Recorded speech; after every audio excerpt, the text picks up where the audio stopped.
It is I, the ultimate Kahuna. My camera's fine. How are y'all doing, my salty seamen? Welcome to the show. It's Tuesday at 6:30 PST, the Lord's time. I am joined, of course, by the beautiful Maggie Chan, now published author. Bill McHuiston, that beautiful man who is very much bald underneath that. Patrick, a comic book man himself. Animation overload. A.C Pritchard and Corpus Christman. Welcome to the show. So today we are going to be discussing the 1979 movie. Yeah, 1979 movie Stalker by a Russian man whose name I can't pronounce. Really, Tarkovsky. You Philistine. Sorry, one more time. I wasn't listening. Sorry, I couldn't say the communist name correctly. Anyway, he was a visionary, my good man. Good. Brian McCoppin, hi, hail. I still visualize me cruising by on my actual real boat that I own when I watch this intro. Yeah, you should. Brian, I'm going to go there. I'm going to grab us both matching dreadlocks and Jack Sparrow hats. We're going to get drunk on your boat. That's what we'll do in Florida. Yes. I mean, what else is there to do in Florida? Shoot it. No, anyway, not going to make that joke. Hi, how's everybody doing this? I want to hear that joke now. Yeah, I'll post it later anyway. How the hell are you guys doing? Ao, how are you doing, man? I'm doing good. I'm doing good. I don't believe it. Anyway, Patrick, how are you doing, my friend? How has life been treating you? It's good. I'm on top of the world right now. It's fantastic. I know you're on the best show on the internet. Of course you are. That's right. Thanks Jarrod, for having me. Of course, man. Jarrod, how about you? I'm good, dude. I'm good. I'm tired, but I'm good. I can hear it in your voice. You sound like Logan in the movie. Oh, dude, I've been up since 2 a.m. I don't want to take care of this old man with mutant powers anymore. Anyway, AC, how about you and your fan, brother? Oh, I'm doing good. My son's been saying a lot of random words, just like random phrases too. It's really adorable, and he'll like as he's getting into stuff, I can't even be mad at him because he'll like go match it with something on the screen. Like he'll start like grabbing one of my band coasters here, and then he'll go up on the TV screen and like match it up with the logo on there. That's the cleanest shill I've ever seen. Thank you, AC. Wholesome too. Damn. I know, dude. It's like I have a kid, nuclear family, loving wife. Also, here's my band that my son did as he's discovering the world. Very cool. Yeah. You got me. You got me. That was I was really a doctor doing medicine. Tremendous, unbelievable. We have the best fluids. Anyway, Bill. Wow, what a great picture of me. I looked at it, I said, that's a great picture. Maybe the best picture, frankly. Right. What about you, Bill? How's life been treating you? I am apparently on an unhealthy week because I have leftover pie that I am working my way through. How much pie? Is it unsafe? Okay, look. Mistakes have been made. Mistakes will continue to be made.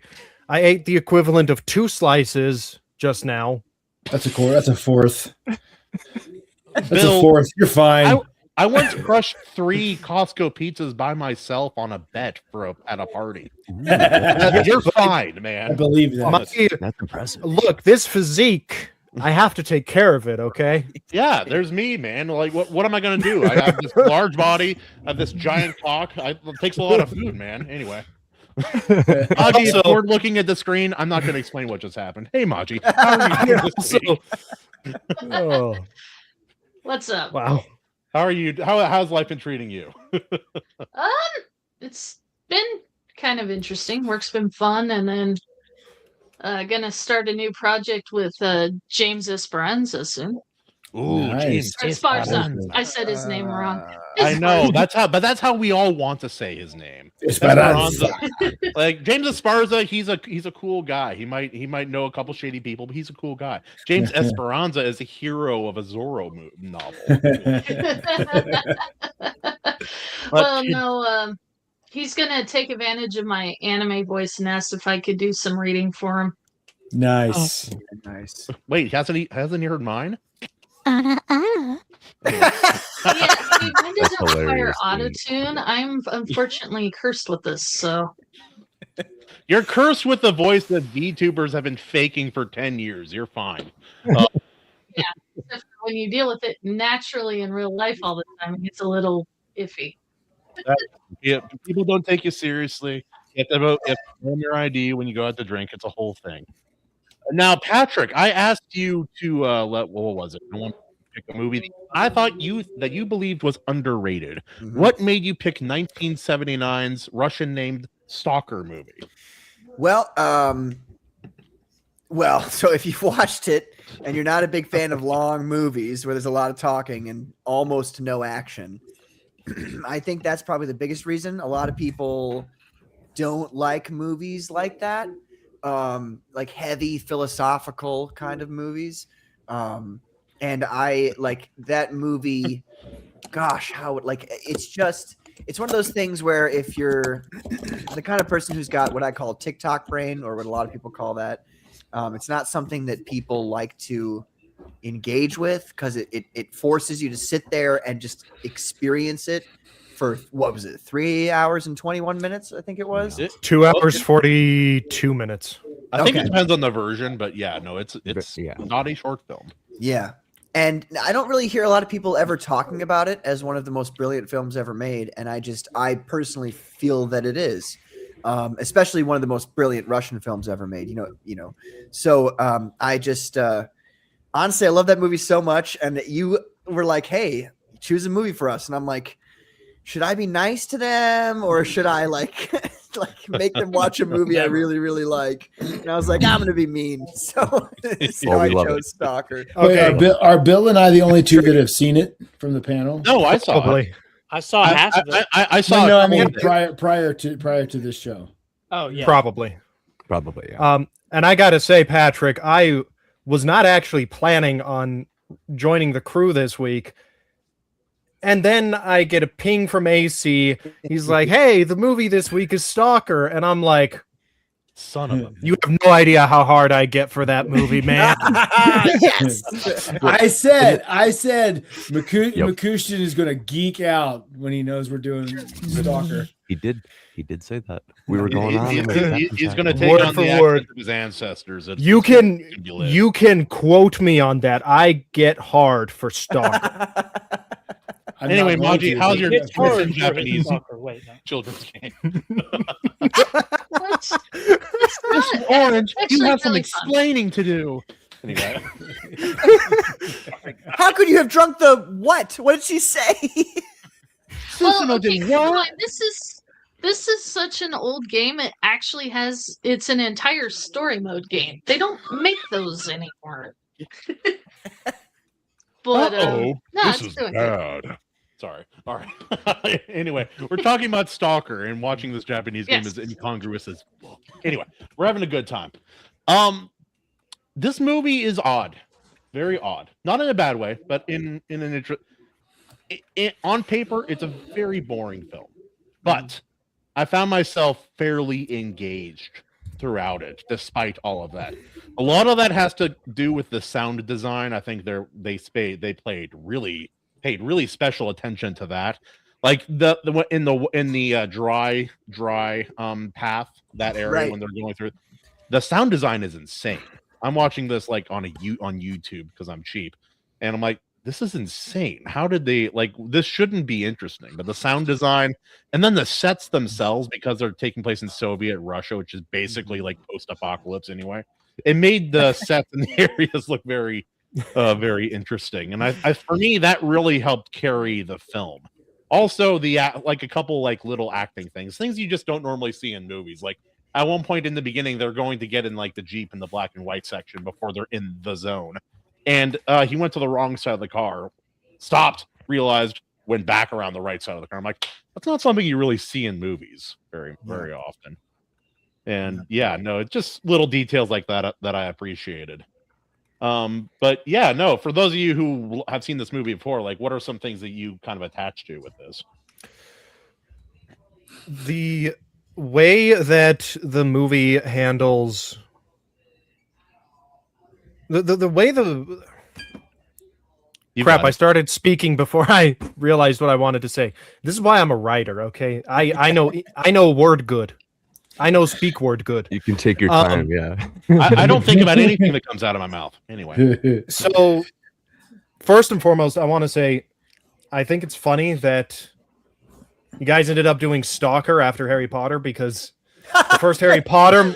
Well, no, this is why I say it. The first Harry Potter movie, we all collectively agree, is very close to that first book. yeah. Stalker bears very little resemblance to the book.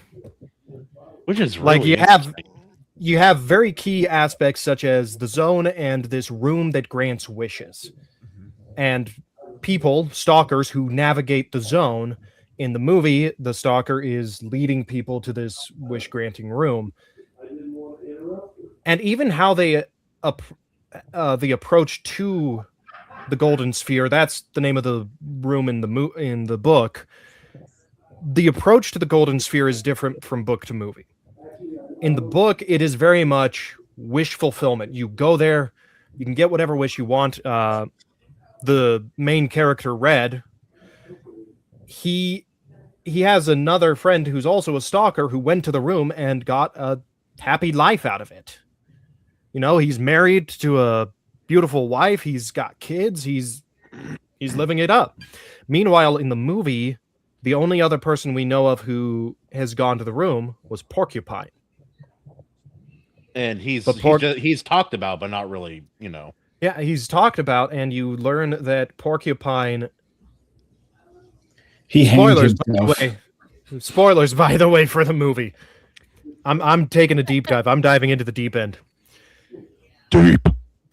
Porcupine's brother gets killed in the meat grinder on the way to the room, and so when he gets there, he hopes to get his brother back, but he doesn't get his brother back. He gets his deepest desire, which, as it turns out, was for money, for riches, and not for his brother to be back. And so the approach that Tarkovsky took, I thought, was really interesting. And at the beginning of the movie, he kind of foreshadows it and very expertly sets it up when you first meet the writer who's, chatting up this girl because, he's a pretentious writer. I know the feeling. And he's talking about, I want at least I think it was, I'm not going to lie, I was half paying it. When I said I've seen this movie 5 times, I was not counting the 2 times I played it on the Discord for everybody. I was half paying attention those 2 times. But, there's this part of the movie where he talks about he wants the moral superiority of being a vegan. But deep down, he really wants a nice, juicy steak. And that's the whole thing about the room that Tarkovsky presents us with, and it is...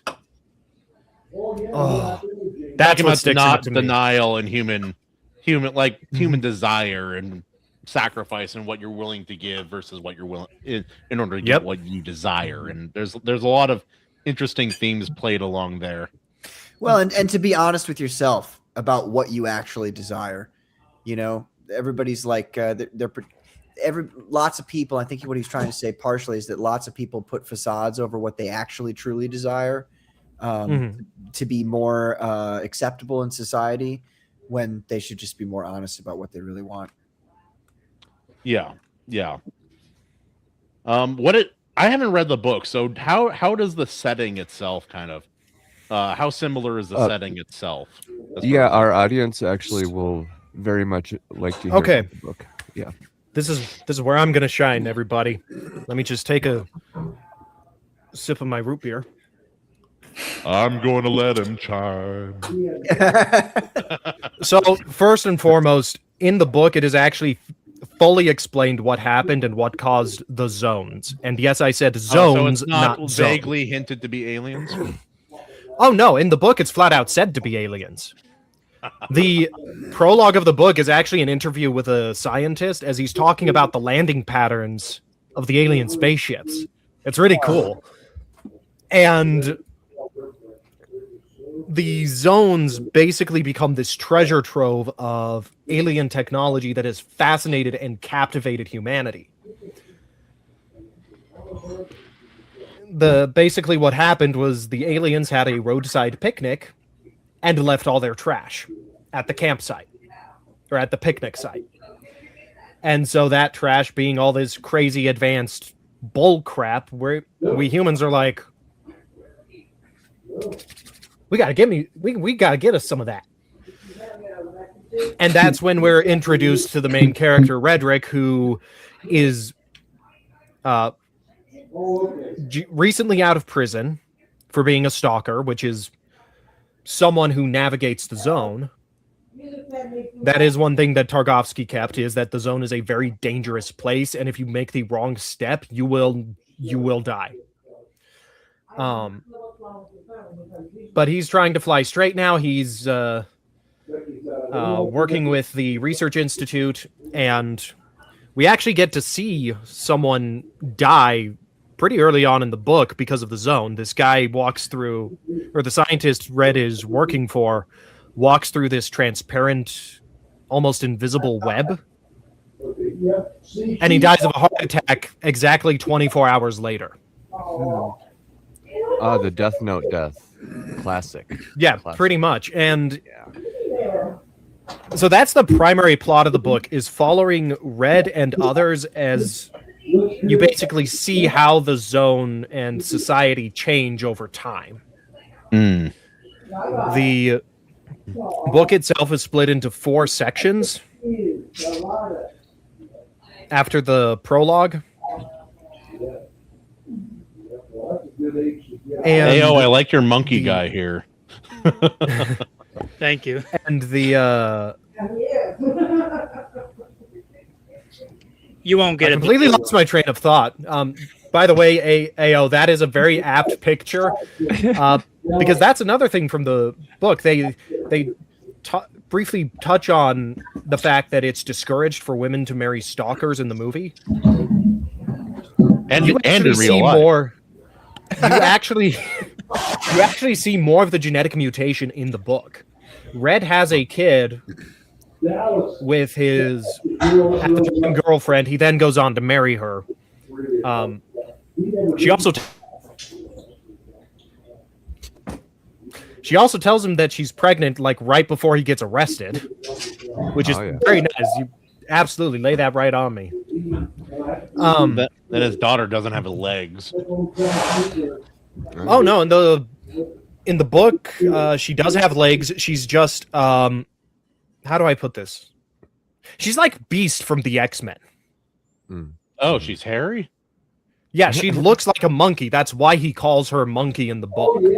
Yeah, I was gonna say, Bill.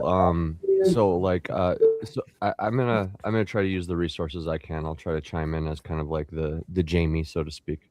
But it says here that you said there's very little resemblance to the book, but like it's more than that. Apparently, the author says the only resemblance is the word stalker and zone. Pretty much. Those two I mean, words from the book. They took out pretty much all the names except for Monkey, and I think Porcupine is the name of a stalker in the book. I can't remember off the top of my head because Like you actually character? No, the main character's name is Redrick Shuhart. Okay. But there are multiple other stalkers that get name dropped throughout the book because going into the zone, getting this alien tech, and then selling it on the black market or selling it to the Research Institute are very lucrative at the start of the book. But as the zone starts to dry up and the golden generation of stalkers are getting too old for this crap, it becomes less lucrative. Less stalkers are returning home, and on top of that, there's less swag to find in the zone. And before anyone says anything about me being a decade late with my slang, no, I am not. That is the actual word used in the English translation of roadside picnic is swag. And you're like 2 or 3 Yep. decades ahead when it It's comes to the like, hey, honey, we going to the zone. What are we gonna swag? We can get swag, baby. Oh shit, we gonna pick up some swag for sure. Like, The yeah. Soviets knew. Yes. The Oh my Soviets knew. god. And like I said, the the Golden Sphere gets introduced from one of Redrick's other Stalker friends, and the last quarter of the book, that last section of the book, is Red going with his friend's son to the Golden Sphere, to this wish-granting room. One similarity that they do have is in thematics. In a way, the movie is very much about hope. The book is about hope as well. The zone is sort of this... The zone and the Golden Sphere are emblematic of this hope. Like something to strive for and aim for. Yeah. Yeah, but in both the book and the movie, there are downsides to it. Well, I was going to say, I would imagine they're both deliberately anticlimactic Like, and introspective with no action set pieces and just existential There's reflection quite a... of There's a little bit of action in the book. You actually see There's almost pretty none good in the detail. movie, like the movie. You actually see in pretty good detail why the meat grinder is called the meat grinder. Oh, heck yeah. There you go. Well, It's- you need that. What's her name? Pretty fucking metal. Sorry, that? that's a bad joke. Nothing. But in the book, you have things such as, the transparent webs that give people heart attacks. There's also the fact that if you were in the area when the aliens landed, congratulations, you can never leave. Because anywhere you go to will suffer very severe and devastating natural disasters. There's also the mutations that come from the children of stalkers. The zone, something in the air just screws with their DNA. Like there are downsides to living that life. And the authors of the book, the Strugatsky brothers, did mention that, yes, the movie is very different from their book. However, from what I found, they did enjoy the movie. They did enjoy Tarkovsky's very slow and meditative take. Yeah. So this isn't a case of like Stephen King where he decried The Shining as being horrendous. No, the Strugatskys were like, let's not forget that he also made The Shining afterwards, and it was shit. It was yeah. dog. Did he really? There was another Shining? Dude, Yeah. I'll F it. I'll look There's it up. another Hold on. Shining. Dude, I never it's knew a that. mini series. There is indeed. Shining. I was going to say, mini series. There's this goofy werewolf outfit. He's trying to. Oh, dude, it's bad. Bill and Patrick, are you guys aware of the lore behind the cursed filming of this movie? No. No. Yes. It had a cursed, Yes. it had a cursed upbringing. Yes. Okay. Not Yeah, before there's you even talk about conspiracies. the filming, I want to say this. So I am We'll a fan save of that. all of Tarkovsky's work. Okay, I have seen all 7 of his movies. My personal favorite is Nostalgia. This movie is believed to have been the ultimate cause for the cancer that killed Tarkovsky. Oh yeah. Because they filmed Because it. Yeah. The filming conditions were not good, and you can see it in the final product. It looks downright gorgeous. Yeah. The film looks incredible for 70. Yeah, those conditions are believed to have caused the cancer that ultimately took Tarkovsky's life. So I heard about that AC cancer thing, and I remember that scene where the stalker goes to, like, he's like, hey, I gotta, when they first arrive in the zone, and he's like, hey, I'll be back. And then he just lays in the grass. Yeah. And I was like, oh my God. I'm thinking about like the irradiated grass that he's just laying man. in. dude, Oh. Just dew covered grass with little sprinkles of radioactivity. Yeah, seriously. Also, where the hell? Do we know where they filmed this for sure? Because it's crazy. Like the film looks crazy. They somewhere had in to move Soviet Russia. It's Tajikistan, and then an earthquake forced them to move to Estonia, where there was abandoned hydroelectric plants, chemical factories, and power stations. Damn. Near Tallinn, I think is what it's called, along the Jagala River. So we could probably find that on Google Maps. Yeah, Thank because you, this is Jamie. considered a lower budget film for its time when it first came out. It wasn't cheap by any means, but it was not a high budget production. And yet it looks like a million times better than the vast majority of films released today. Oh Well, yeah. it's also made at that time when there was, I don't know, been this push in so many recent years to modernize and fix all of these old and abandoned places, and I'm like, Uh-huh. I don't know. I do feel like like to a degree, you need to rejuvenate places, but you kind of lose something. Like this film is a great example of that. Like places like this won't exist forever, and it's like they didn't have to build sets. They just went out and found a really cool spot when they were able to film there. I miss that kind of run and gun style of filmmaking. Heck, the first Rocky film, they didn't get permits for shit. That guy who tossed the orange to Rocky in the running scene, didn't know him, was just a dude. Threw an orange. It was great. I miss that.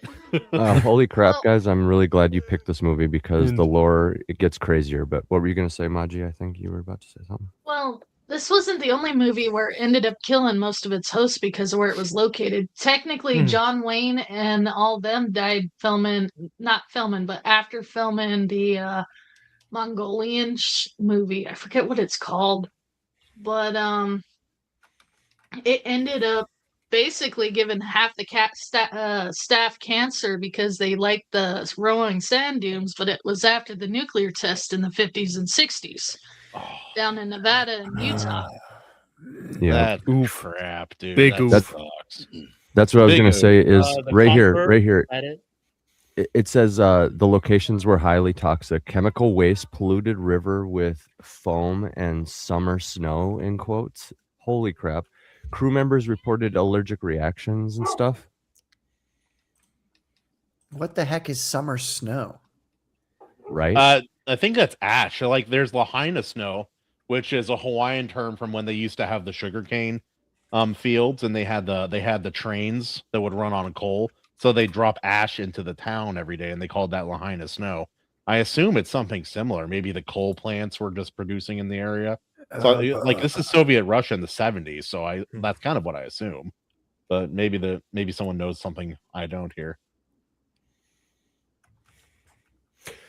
Real quick, you did bring this up, Kahuna, and I just want to add this in real quick because it is one of the reasons why I love Tarkovsky's movies. Yeah.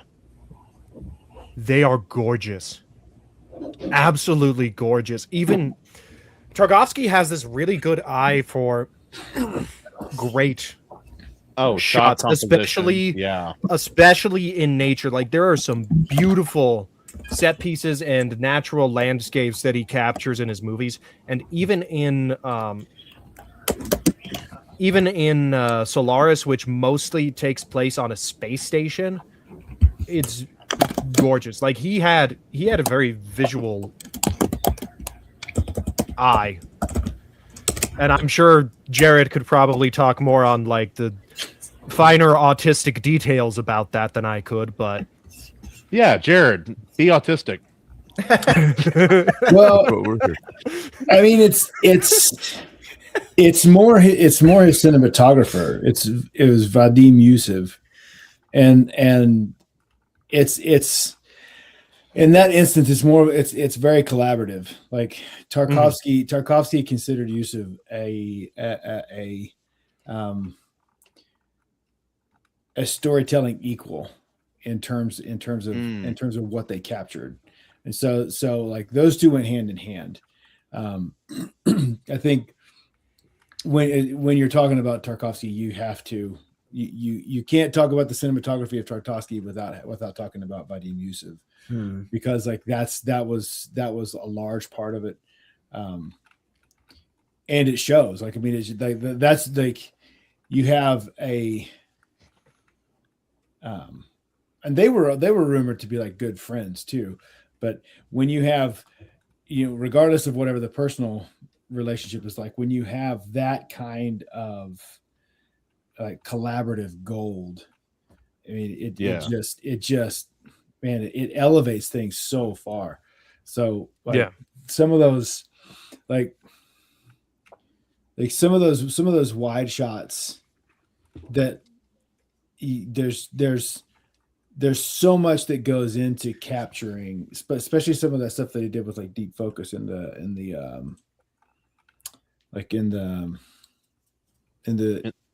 dry path. Like that is an iconic shot among like cinephiles is Oh, that shot when he's walking through the dust mountains, like, Mhm. and that there's so much that has to go into that shot. Technically, there's so that the shot is doing so much heavy lifting,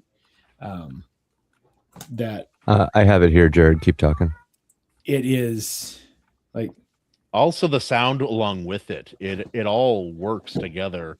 It Oh, makes yeah. something that should be boring really interesting. yeah, From what, and like, I that's a- watched this whole film Right. and I was worried I wouldn't. Partway through, but I'm like, okay, And no, that's- I'm in it for this. and they were notorious for, or part of the reason why they were able to pull it off is because they were notorious for their planning. Like they would plan for weeks for one shot, and then by the time they get to set, are able to like nail it in 1 or 2 takes because they spent all this time planning. And I mean, look at that. That is one of the most iconic visual captures from film history, period. Like it's so, just that right there, that's a story, just that picture. And then you add the sound design, and then like that like ultra bleak monologue from the writer. Like, I mean, there's such a tone and a mood that Tarkovsky is just a master at capturing. Like Also consistency between shots, because they're obviously switching locations a lot, but it all looks like the same. Like Same. they have, yeah, it really follows along with color grading and such. I also didn't expect this film to go color in the because I was in the Yeah. beginning, and Yeah. then they enter the zone, and now there's kind of like, okay, that's cool. I didn't Yeah. expect it, but that's cool. I will say on rewatching it again for this show, I feel like the switch to color is rather jarring. Like there's no build up to it. There's no, yeah. Now the buildup could have been because like they're on the rail car, and the rider, as you can see, like he dozes off, and then he wakes back up, and if you notice, he's got tears running down his eyes, and you have that strange, the sound effect of the car going cha-chung, cha-chung, that thing, and that lulls him into the sleep, and then there's that weird sound effect going on in the background. And that's a shot that goes on for a long time, but I just felt like on this watch through that, like, because they switched directly from that shot of him, waking back up and having a tear from his eye to, bam, here's the zone in color, and I feel like there could have been maybe if they'd had maybe they didn't have the technology to do it, but to change it from sepia to color in real time as that sound effect was going, I think that maybe probably would have helped a lot. We do have to keep in mind this is also Soviet era. Yeah. 1979. Right. So the technology may not have even been there for that. Not for them anyway. I think other filmmakers probably have that, but not there at that time. You couldn't have done it. You couldn't have done it. You couldn't have done it at that point because they're using real film stock. Mm-hmm. So you get all those colors or lack thereof by depending on how it's exposed and washed and what chemicals they bathe it in, and that determines a lot of the color. Mm-hmm. Like it would have been a really arduous process because you would have needed to do that in this like gradual, right, like a fade, like a cross dissolve where you dissolve into color would have taken probably more than they were capable of. More than they were capable of in Soviet Russia in 79. I don't even know that you could have done it in America without like, I'm trying to think, you could overlay like 3.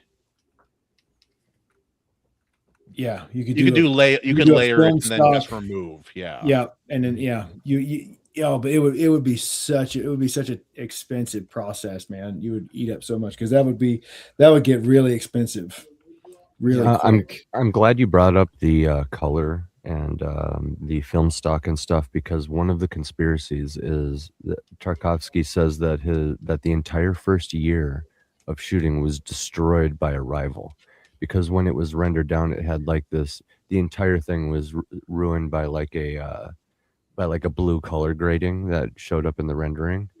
So yeah, at some point in the process, or from one of the toxic sites or something, it just like contaminated it, or like a rival maybe actually, I don't know what you do. Well, hold a that kind of magnet lens or rivalry something. stuff was very common in the Soviet Yeah. Union, Yeah.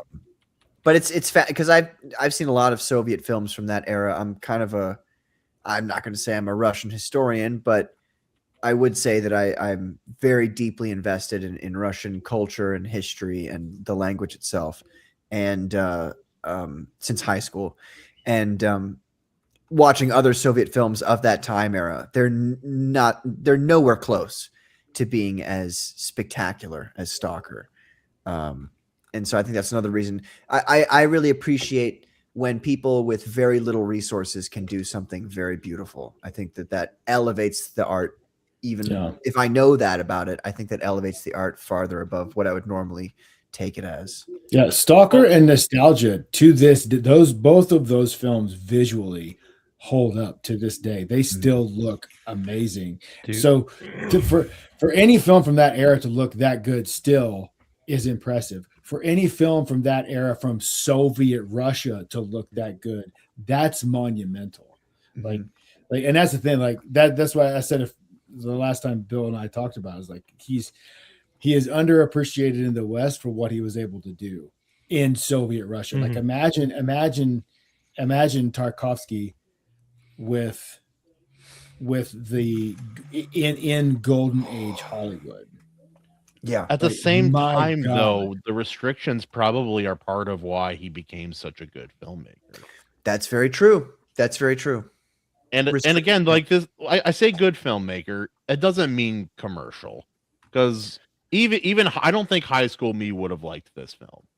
No. And it's still not a film I'm probably going to go back and watch very often. Sorry, Bill. I have a hat for that. Kick yourself. No, I have a hat for that when I have a shit opinion. It's okay, Kahuna. Tarkovsky has 6 other films you need to now watch. I almost feel compelled to, because I feel like after he filmed this one, like a Horcrux or a phylactery or something, his soul was just like divided up in all the rest of his work, because it says here that they direct that, like, it's pretty strong suggestion that filming this movie led to the cancer that killed him and his wife. Because of those toxic sites. So Dude, there's some weird stuff like that. Russian Voldemort now. Yeah. Except he was dying instead of killing people to make Horcruxes. Yeah. Moving on. In Cincinnati, that like the whole time I remember this film, it is so much like this place called the Powder Factory, and it is a defunct gunpowder factory in Kings Mills, Ohio, which is north of Cincinnati, where the amusement park Kings Island is. And it is for the factory floor, that the part of it that's abandoned and defunct now is like 4 floors, and every floor is like a scene out of Stalker. Like we used to sneak in there and take or do our band promos all over the place in there, because there's just so much character. But I mean, it's like this. It's like every 80s and 70s movie needed that abandoned factory kind of. Yeah. Or like distillery, like anything really. And all of them had it, because there was like, Great Depression, world changed, and the whole bunch of industries suddenly weren't needed or had to be downsized. And so you had all these great filming locations. Yeah. But there's just so much.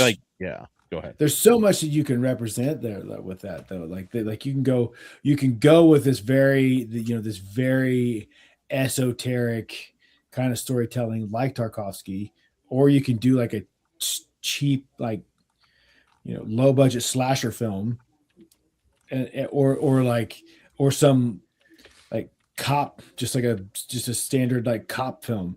You can do all of those things in a structure like that, and I'm sure there was no shortage of those to shoot in the Soviet Union in '79.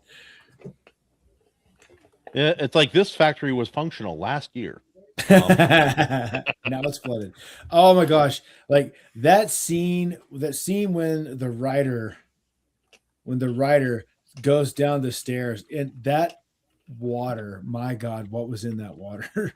That They was said it was really bad, dude. that was putrefying. It's so gross, dude. Yeah. Oh, dude. Jared, don't ask questions you don't want to know the answers to. Oh my gosh, dude. It's like so people bad. blame all the plastic in the ocean for killing the sea turtles. I don't know. I think that water might have been responsible. Ooh. The thing I'm more curious about is the well. 'Cause Yeah, that looks like uranium some mercury type or something like Yeah. liquid silver's in that water. That shot was crazy. I'm like, Yeah. is this your drinking? Is this like DC drinking water? What is this? West Virginia drinking water average. You remind me of because the scene that happens pretty quickly after that is what I call, I don't know what other people call it, but I call it the conversation about music scene. You know, they go to sleep, and then there's that pan shot up the water. Yeah. And it shows, a million different things that are left in the water, which, by the way, that Thompson Thompson submachine gun was in a previous scene. So I think they took it out of the water and put it in a different spot. But like that scene itself is just like a great example of, I think if you showed that scene to people and said, hey, you should probably watch this movie, they'll either be like, yeah, I want to watch this movie, or they'll never watch the movie. Yeah. Because not only does it bring back the kind of sepia tone, but it's got that, narration by that. Is it? I'm pretty sure it's his wife, the stalker's wife, who's saying that, but I'm not 100% sure about that. I thought it was his daughter quoting Revelation. Was it his daughter? I think it was Monkey. Okay, I wasn't sure who it was, but I thought it might have been his wife, but I obviously I could be mistaken on that. Yeah, me too. But then I love how, and then he starts speaking it, and there's that shot where you come from the scientist and his eyes are closed, which is, by the way, like a kind of nod to the very beginning of the film where you see his wife's eyes. Her eyes are already open. When I watched it again this time, her eyes are already open when the train starts going over. But his eyes are closed, goes to the writer whose eyes are now open because he's awake, and then it goes back to him and his eyes are open.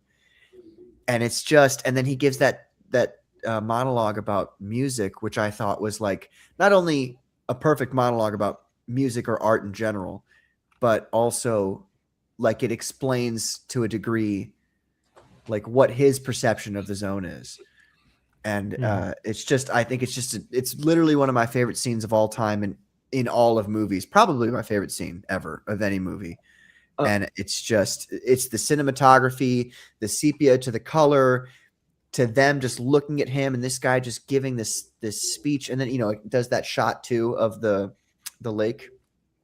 And it's just, gosh, it's just so moving. I don't know. I don't know. Maybe I'm just splurging a little bit here. Not at all. Actually, it was lame, but I thought it was awesome.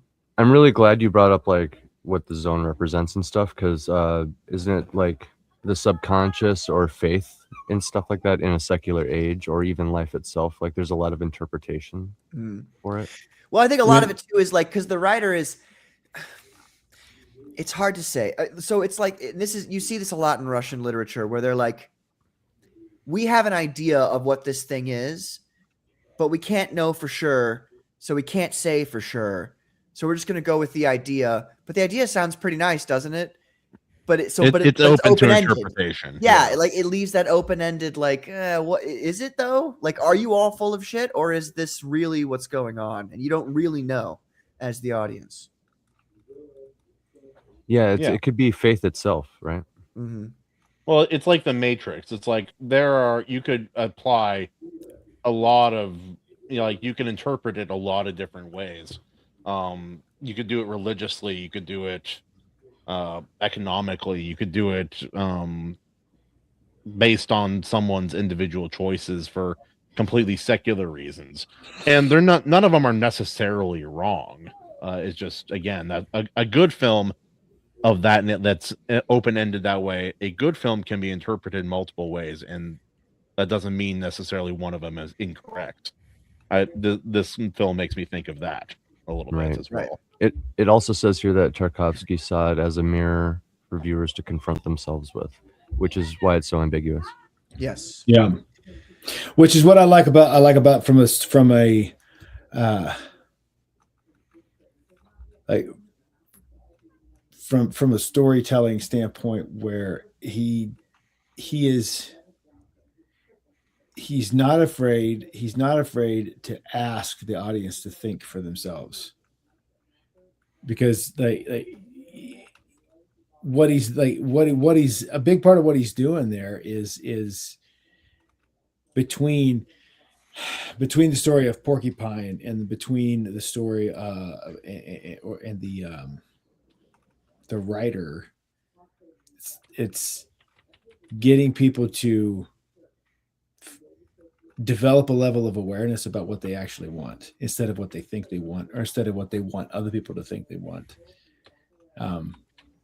But which is, I don't know. I think it's very well. I think it's very well done, because like you have to really, you gotta bite down on your mouthpiece and lean into that one to find it. You know? Bite the pillow. Yeah, That's not what I said.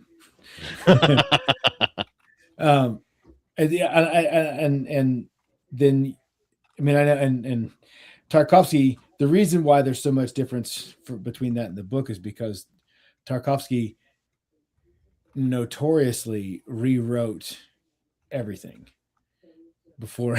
Like, he rewrote every script down to sometimes even the actor playing it, to the character, because what he described it like, Tarkovsky says, like he a director that just tells someone else's story is little more than an illustrator. And he's like, I have no interest in being an illustrator. So he would rewrite it. Well, thanks a lot. Yeah. Well, and the best part about that is Tarkovsky's one of the few people that actually has the talent to get away with that. Exactly. From a filmmaking perspective, I love because film, he's not afraid to just sit in the visual component of film, because it's a visual medium, and he would just sit on these long takes that just go on far longer than any Western director would ever consider letting something go. I mean, that one take, there's one wide shot in there, and it's just the three men sitting there while the rain's coming through the roof, between, like, in the middle ground. You have like foreground, middle ground, background. They're like all the way in the back, but it's deep focus. You got the rain, and I think that shot's like 3 minutes, 2 or 3 minutes long. A lot of the shots are 2 or 3 minutes long. Nothing is happening except the rain and the sound of the rain. Like, and he's not afraid to just sit there in that. You can't do that for time to think. You can't do that for every film, and not every film. And but when you establish yourself as someone who's less concerned about a Entertaining movie, a pace that needs to be. I can appreciate the movie, but it's entertaining is a strong word for it. Oh, sorry. Man. Well, I was gonna say, like, any like art house flick, you're gonna run into tedium, accessibility issues, and pacing issues. Yeah. Like, there's a reason it's not commercial. Yeah. If you want to get all exciting about it, the whole part about he kind of gave his life to film this movie kind of thing really drew me in. It kind of seems magical now a little bit. But I mean, the thing, like, Tarkovsky was never, and he was never trying to be a commercial filmmaker. Like, he was trying to be an artist, and he picked film for his medium. And like, he's a filmmaker's filmmaker, and that's why I have so much respect for him and his work, is because of that. Like, I would much rather. I would much rather like sit through a film that's engaging, maybe not entertaining, but at least engaging from an artistic standpoint because it's pure and honest, than watch some stupid bubblegum popcorn film that's entertaining that I don't give two shits about after it's over. It depends on my mood.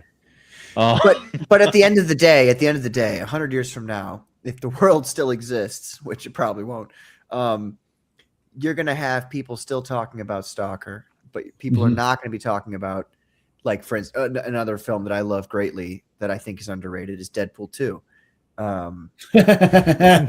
Legitimately, like, everybody shits on that film. That's what Stalker was up against? Deadpool, yeah, actually. Yeah. Yeah. Patrick, you're a guy after my own heart. Thank you. But I mean, like, I love Deadpool 2. I think it's the best Deadpool film. Oh, really? That is a strong wrong opinion. I think that it's the best Hey, film. sir, do you want Patrick, do you want this hat? I think it's the best film about the character Deadpool. It accurately portrays the character Deadpool and his whole comic book, everything in the comic books, better than any other Deadpool film does. And I'm right about that. So you can, I think Deadpool 1 is still a better film. Deadpool 1 suffers from very obvious Hollywood, we have to show Ryan Reynolds' face, otherwise people won't watch this film. So we're gonna put Wade Wilson in every, half the film. It's like nobody fucking cares about Wade Wilson. We want to see Deadpool killing people. And Deadpool 2 does it. Deadpool 2, it encapsulates all of Deadpool's character perfectly, much better, I think, than the first film. But my point is that people will remember Stalker, and they won't remember Deadpool 2, and it's because of Tarkovsky. I think this is something that a lot of people forget about, but we all need to focus on as artists: is that focus on the art and not the how much money you can make from it or how you can do it in such a way as to make more money. And obviously you want to make money because you want to, if you don't have the funds to just do it for nothing, you obviously want to continue to do your art. But like at the end of the day, these people who, like, if you go back and you look at some of the greatest artists that we now talk about today, they didn't live great lives. They were poverty stricken, they cut assholes too. Yeah, total asshole maniacs. They cut their own ears off. They did all kinds of crazy, weird shit. They were looked horribly upon in their time. And then, 100 years later, everybody's like, well, that guy was a genius. And it's like, well, so maybe that's really what it is, though. I mean, like, you have to sacrifice certain things. If you can't have everything in life. If you want to create the greatest art that's ever known to man, then you have to sacrifice lots of things. And so what did I don't think that only applies to art too. Like you're right. Like most of the best athletes aren't healthy. Yeah, or the most rich and powerful CEOs, they don't have good family lives. You know what I mean? They don't have. True.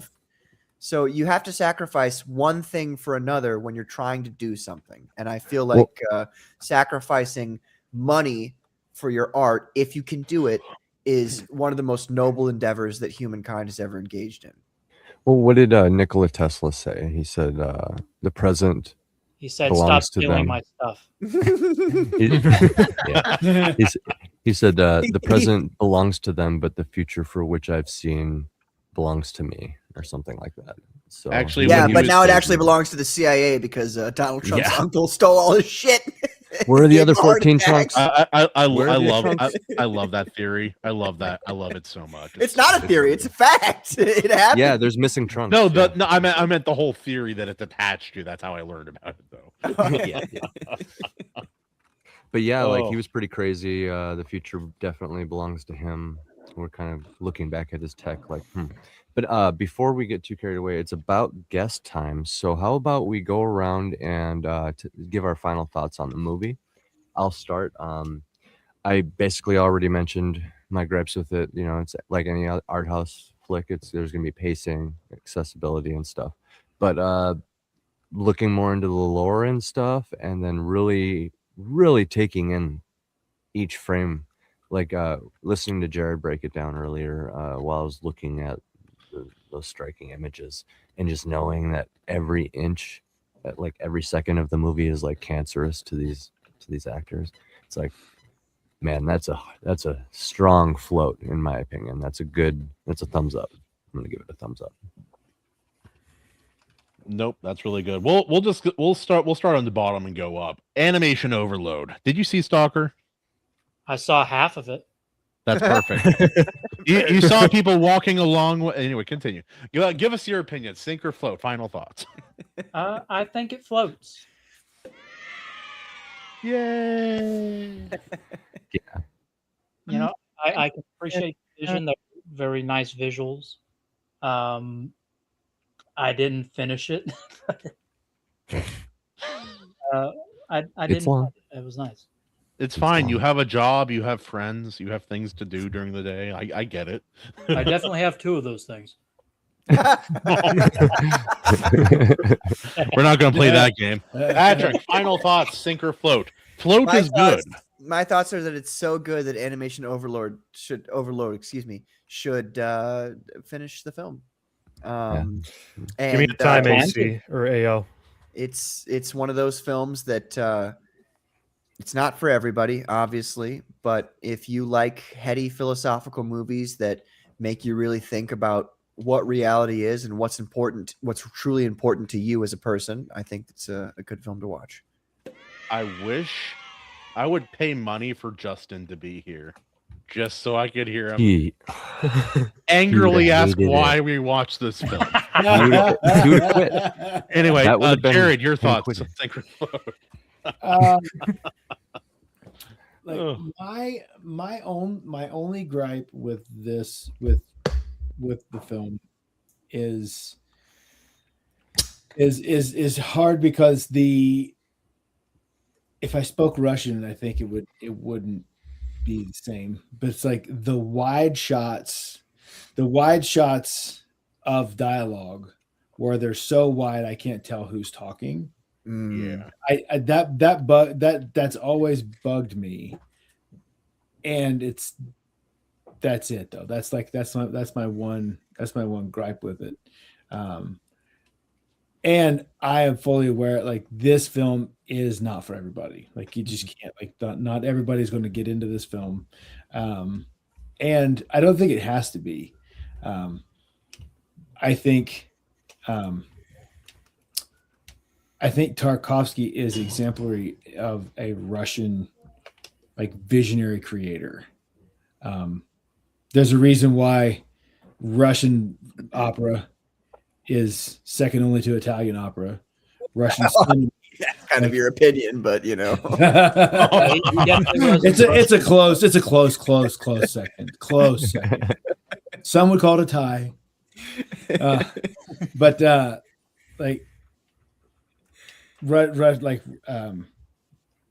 Russian orchestral music has a history of being amazing. Like it's just he is in that class that makes a lot of Russian art spectacular. And so, like, for my money, it floats, and it's not going to float for everybody, and that's okay. It doesn't have to. All right. Well, getting a lot of floats here. Bill, you obviously hated it, right? Absolutely. Worst. Actually, guys, we lost him. He sent me a message. He hated this. It wasn't film. Every pretentious second of his. He says, do not check out his other films because they're even worse than this one. Oh, hey, Bill, continue. I mean, Tarkovsky couldn't even be arsed to follow that damn book to bleeding bloody shite. I told you the accent would come out. Anyway. I forgot to mention that's actually my biggest gripe. I can get over pacing and all that. I don't like that he didn't follow the book, but because of such a beautiful thing came out of it, you get the pass. I didn't read the book, so I don't care. I also did not read the book. I will say, as an adaptation, it is not a good adaptation, but it is a phenomenal movie. Absolute 100% float, just like the rest of Tarkovsky's. We lost him again. No. Oh no! Look, it's not my fault. Why has he got a communist name? He hates Anyway. Russians. He hates Russian people. All right. Absolutely. Okay, just say It's Stalin. worth the watch. Not It just is the leadership, 100% but the worth the people, watch. the men, the women, the children. Anyway.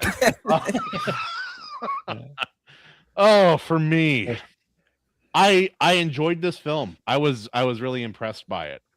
I don't know when I would sit down and watch it again.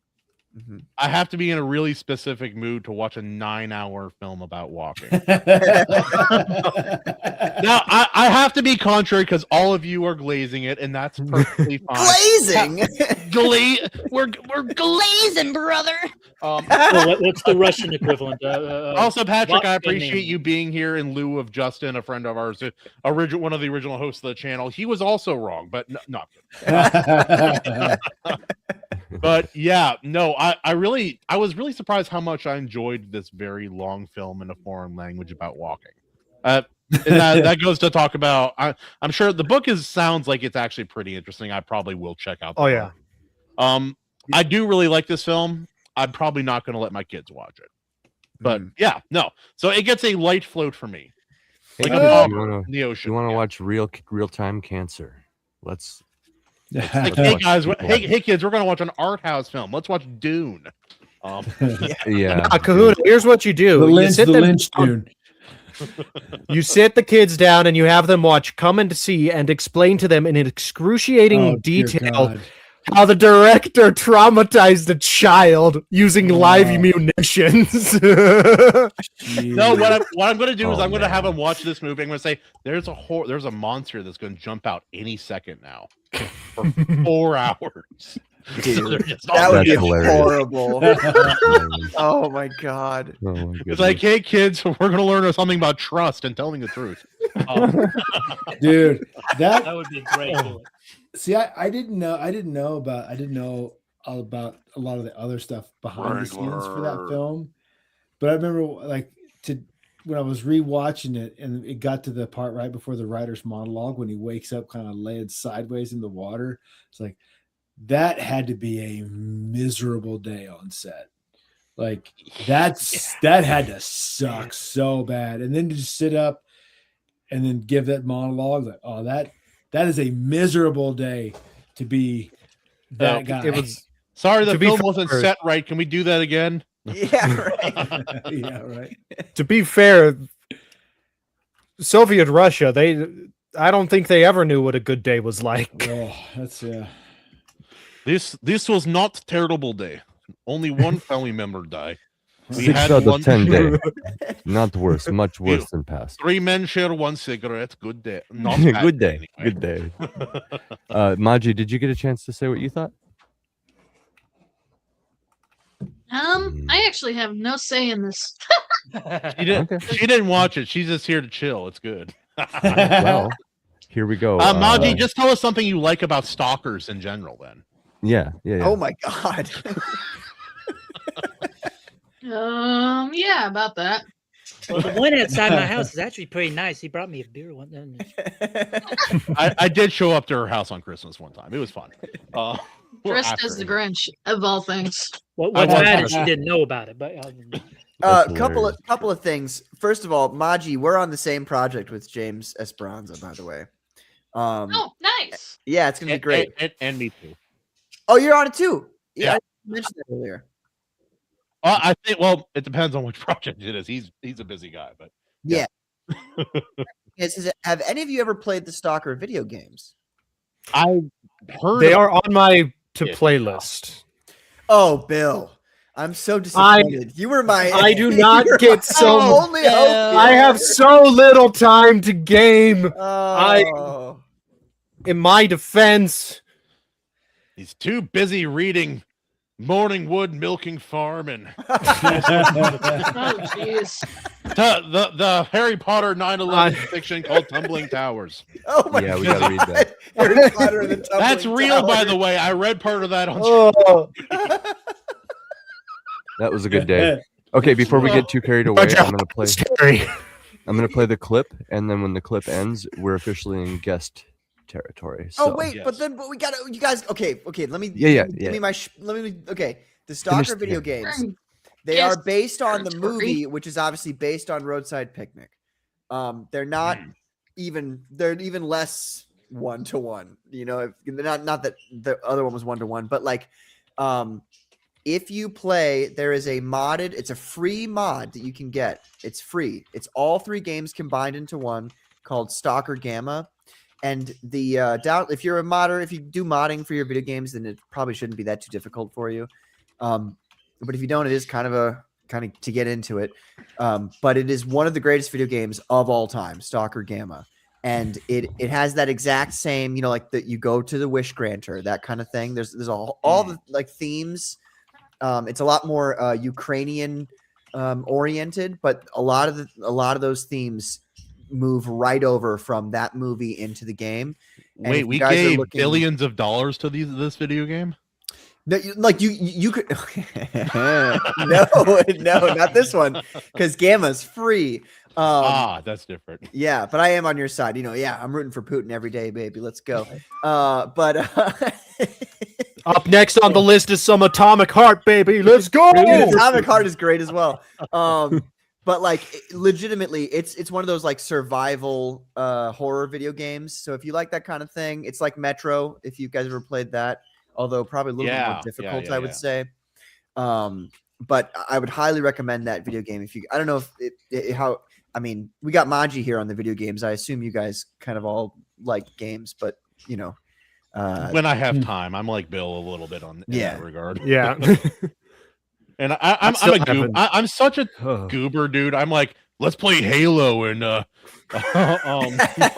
man, you can't go wrong with some OG Halo. I mean, dude, I've been beating. I've been teaching my kids what thousands of hours in every Halo game looks like, and recently on multiplayer. I got an old 360. I have been kicking their ass every night. Dad of the year right there.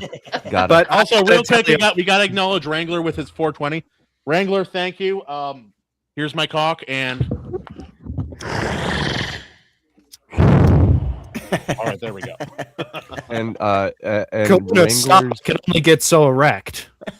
Super chats by you. Can only get so hard. You haven't seen those pills.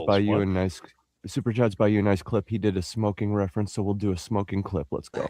To make fine music, allow me. Music. Every time you grab your vape at home. No. What is in this? I'm starting to regret. Yeah, that's my fault, Wrangler. Anyway. I gave them money and they showed their giant chicken on stream. Is a weird experience. He whipped out his huge chicken. Yeah. Real quick, Kahuna, I have a question for you. Yes. You ever play hard? You ever play all of ODST in one night? And you get to the end right as dawn breaks, and you just hear Nathan Fillion say, "It was a hell of a night."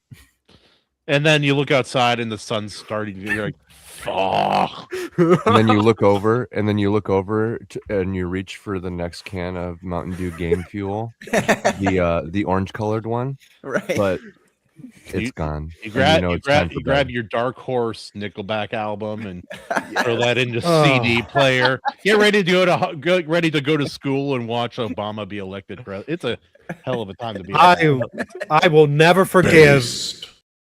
I will never forgive the show for what it did. Oh Christ Almighty! Oh, Halo Master Cheeks. Yeah, we don't need to talk. Oh, yeah, that's the worst abortion of all time for sure. But before put his fucking mask on. What is with taking the masks off? Like certain people are certain people be wearing their masks. Boba Fett, Master Chief, put your fucking mask back on. Spider-Man, put your mask on. But then Patrick, in real life, they can't keep. They can't talking unless they can like see their own face. Actually, Spider-Man, you can keep the mask off. Everyone else, no. But see, they did it like okay. Remember Spider-Man 1. A lot of people have different opinions about this. Like autism. For instance, Sean Salter. I don't know if you guys know Sean Salter. Great guy. Totally wrong about Spider-Man 1. Wow, what an idiot! He said really stupid things. What did he say? He said Spider-Man 1 sucked, and that Green Goblin also sucked in that movie. And I'm like, oh wow, brother, Spider-Man 1 is one of, if not the greatest superhero film ever to have come out ever. And the fact that easily one of the best origin films. Oh yeah, long shot. Not even Siskel and Ebert had a take that bad about Spider-Man. Jeez. Exactly. in that last scene, that last fight scene between Green Goblin and Spider-Man is first of all One of the best incredibly ones ever. visceral. It's Yeah. still one of the best fight Yeah. scenes between anybody ever. It is. And during that time, you know, Spider-Man gets his face all because the pumpkin bomb gets in his face and it blows up his part of his mask. So you can see half of Tobey Maguire's face, and then like, you know, they've got the outline of the eye too.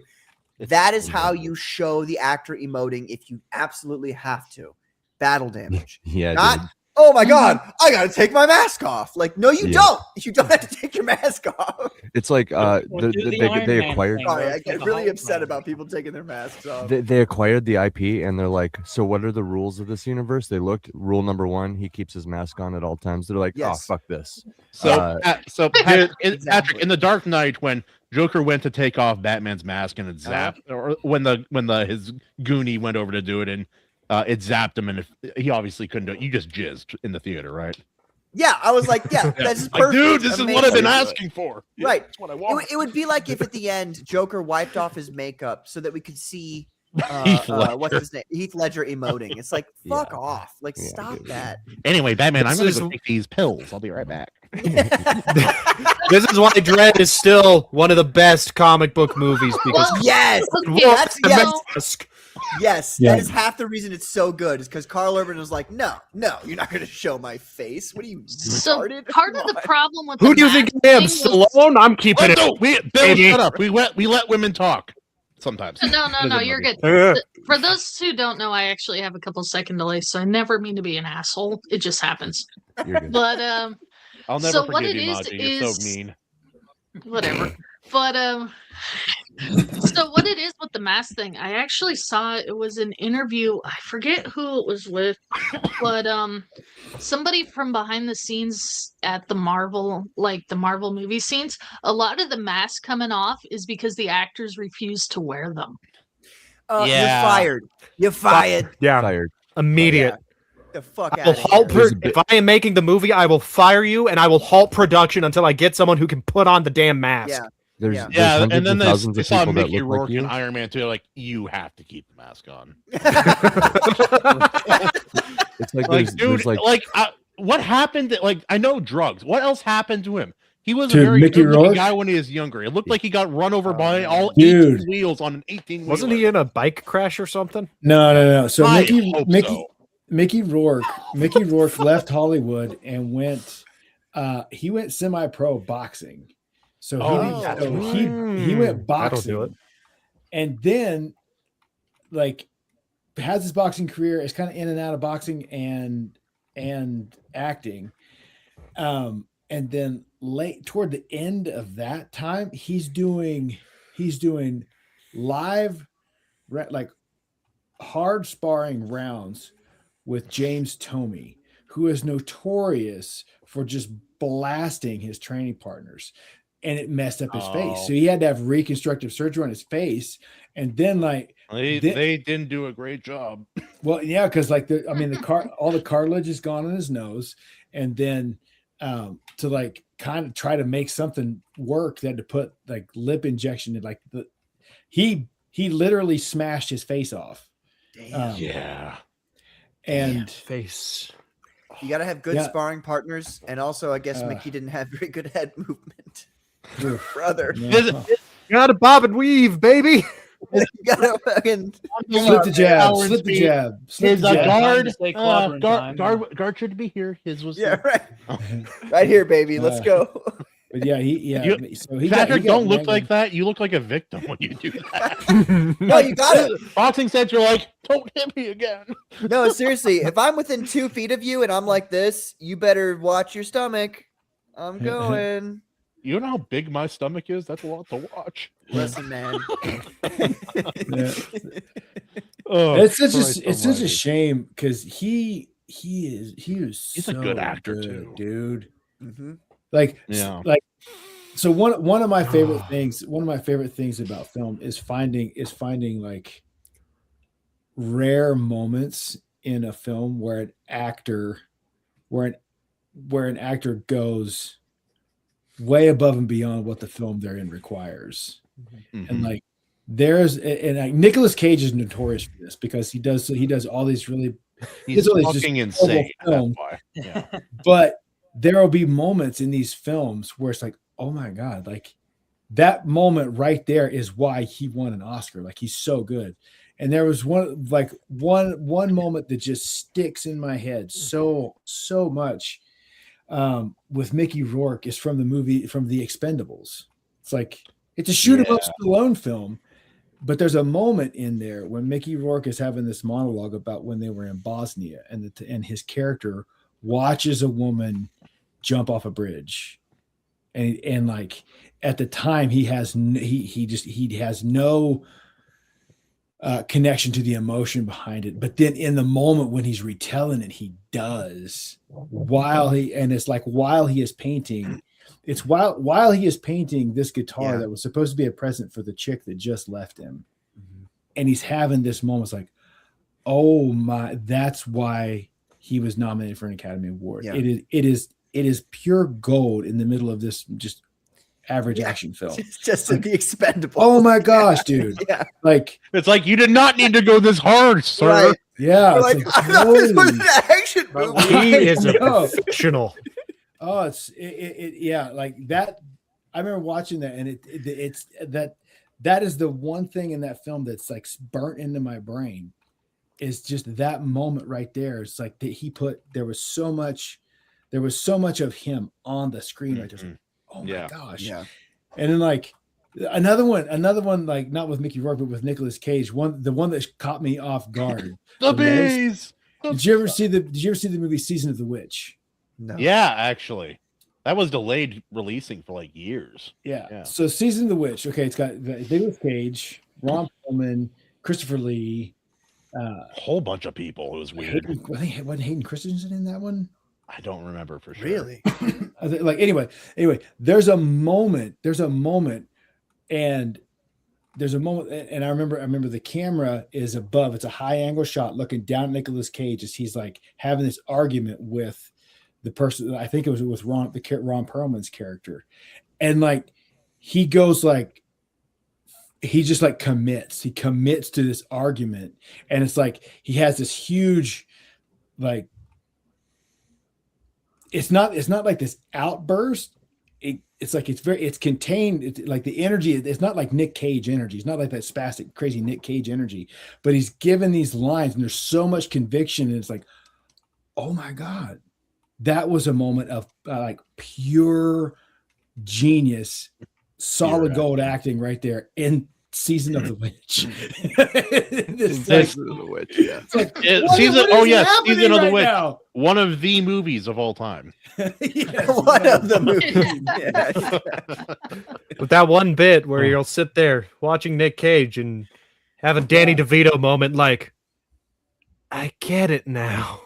Yeah, I get it. Everyone talks about like, when was the best Cage era? I'm like, there's no era. Just sporadically, some movies are shit and some are great, and I don't really know why. You're either in the cage or you're out of the cage. You know what I mean, man? Gotta let the cage out. All right, so before I can't remember which one came first. I wish they would bring that back, just like that old 2000, like 90s or 2000s, like, and now Nicolas Cage starring in Uncaged. Before we get carried away, the movie floated, so I'm going to play the clip. When we come back, it's Patrick time, and we get to talk about his awesome work. So stay tuned.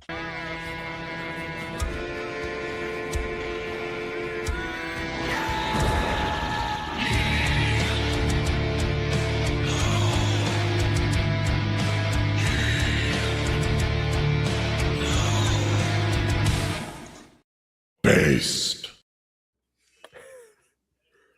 Oh my God. I'm ready. Yeah. For free anyway, Patrick, let's talk about your comic. My body is ready. Let's go. Oh my God. Or Kahuna will give you your money shot. Money shot, you sack of shit. All right. Oh. Well, it's kind of weird because I'm doing River of Blood right now. That's the one that's we're closing out on the 16th of May. Yeah, the 16th of May. and then we'll do our second chance campaign, which will include the EVS cover, which I was lucky enough to get. I don't know if you guys were following all that, but there was a big long like competition between folks to see who would get a free EVS cover. And while I lost to Vasilis Lolos, that son of a bitch. No, I'm just kidding.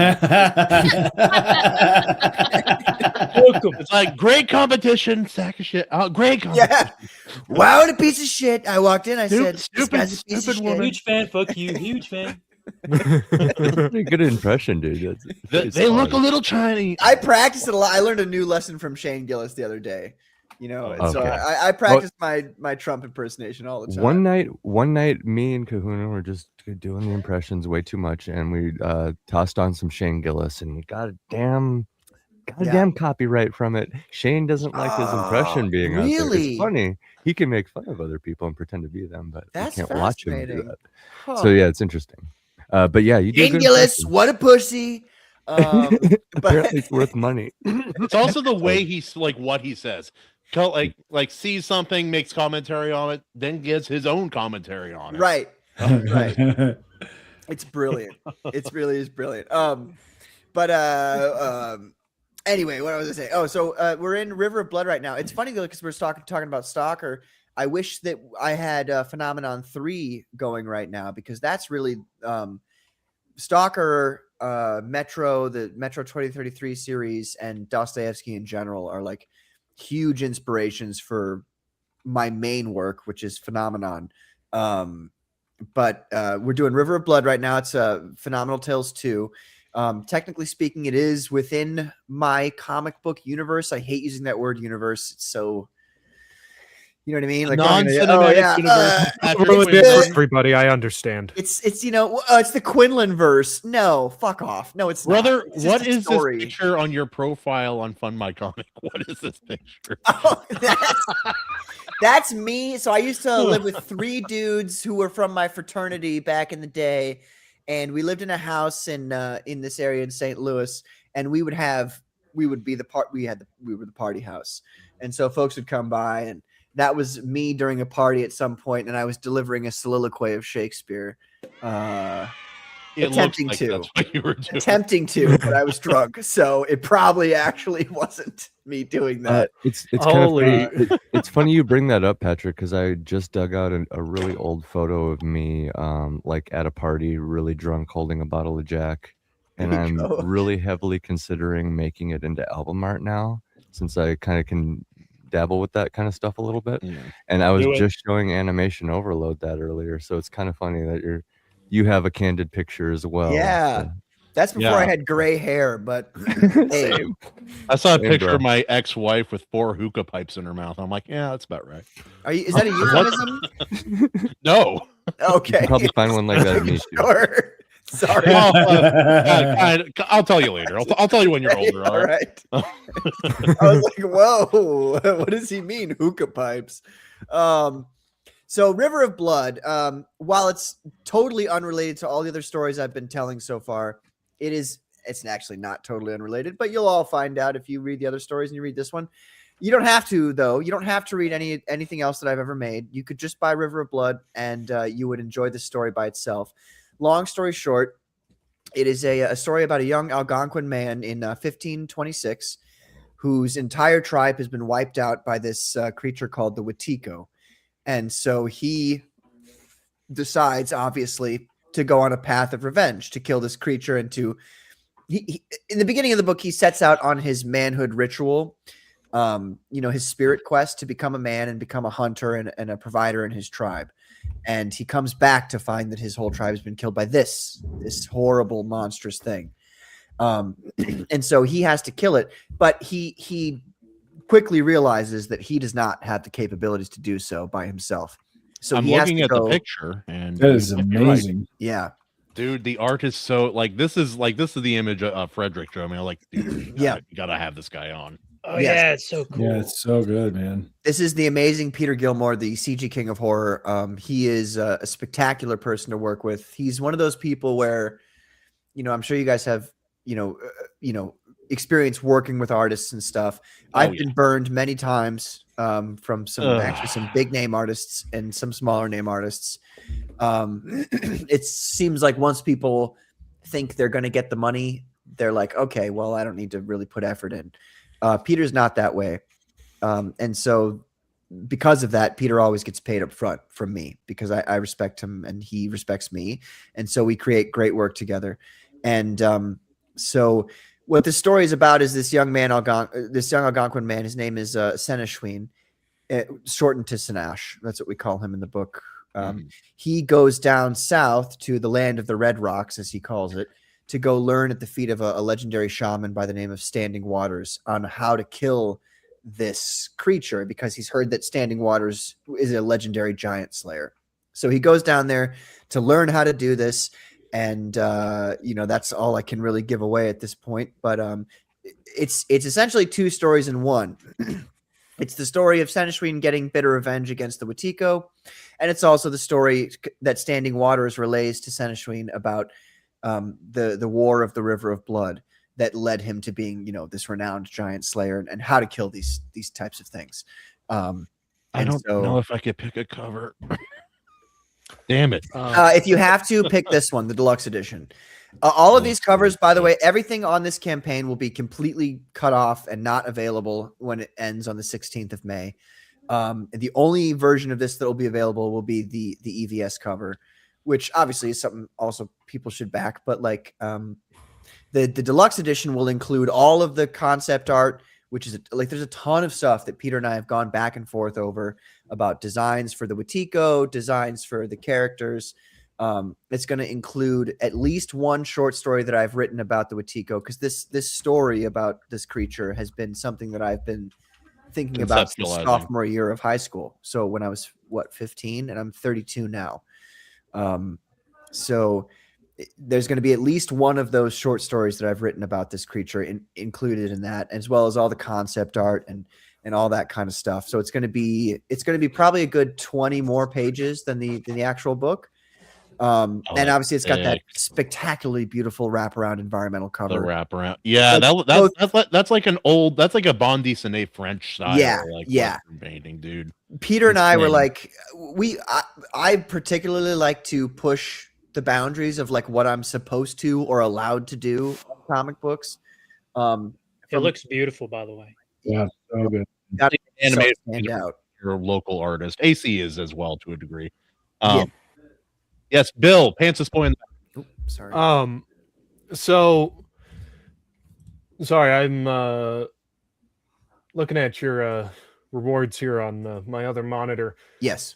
So I'm seeing the $40 River of Blood and Phenomenon Alpha. I'm kind of curious how deliciously thick are these books? Yeah. So River of Blood by itself, just the regular edition.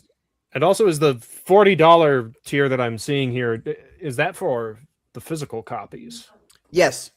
I don't do digital. There's no digital. Base, Jarrod, you can learn a thing from this man. I know. Hold on 1 second. Hold on 1 second. Hold on. Gotcha, bitch. I do not abide in. Wait, Patrick. I do not abide insects in my home. No. I fucking despise insects and I can't stand them in my home. And I saw one fly and he landed on my lamp and I'm like, oh, okay. So you've decided death then. You want to hear about my pets I had growing up? Yeah. In Hawaii, the 10-inch long centipedes and the No, I don't want to hear about that anymore. Too late. Take it back.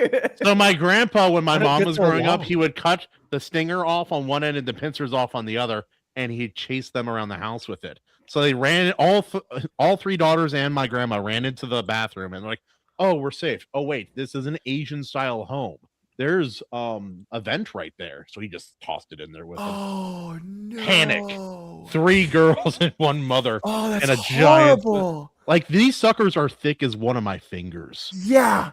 10 Oh, inches that's long. disgusting. You can't kill them. And with the spiders, there's one the size of my son's face that lived in the bathroom when I was growing up. No. And they were too fast to kill, and they didn't hurt you. So you're just like, all right, I hope he gets all the cockroaches. I don't want them landing in my soup again. So here we are. Actually, spiders are the only types of creatures that I'll allow. Like, I've got my birds over there, and spiders are the only ones that I allow in this house. Like, because I know that what they do. So I'm like, all right, brother. You know, I'll even pick them up and put them places. What's the size range you allow? Because there's spider.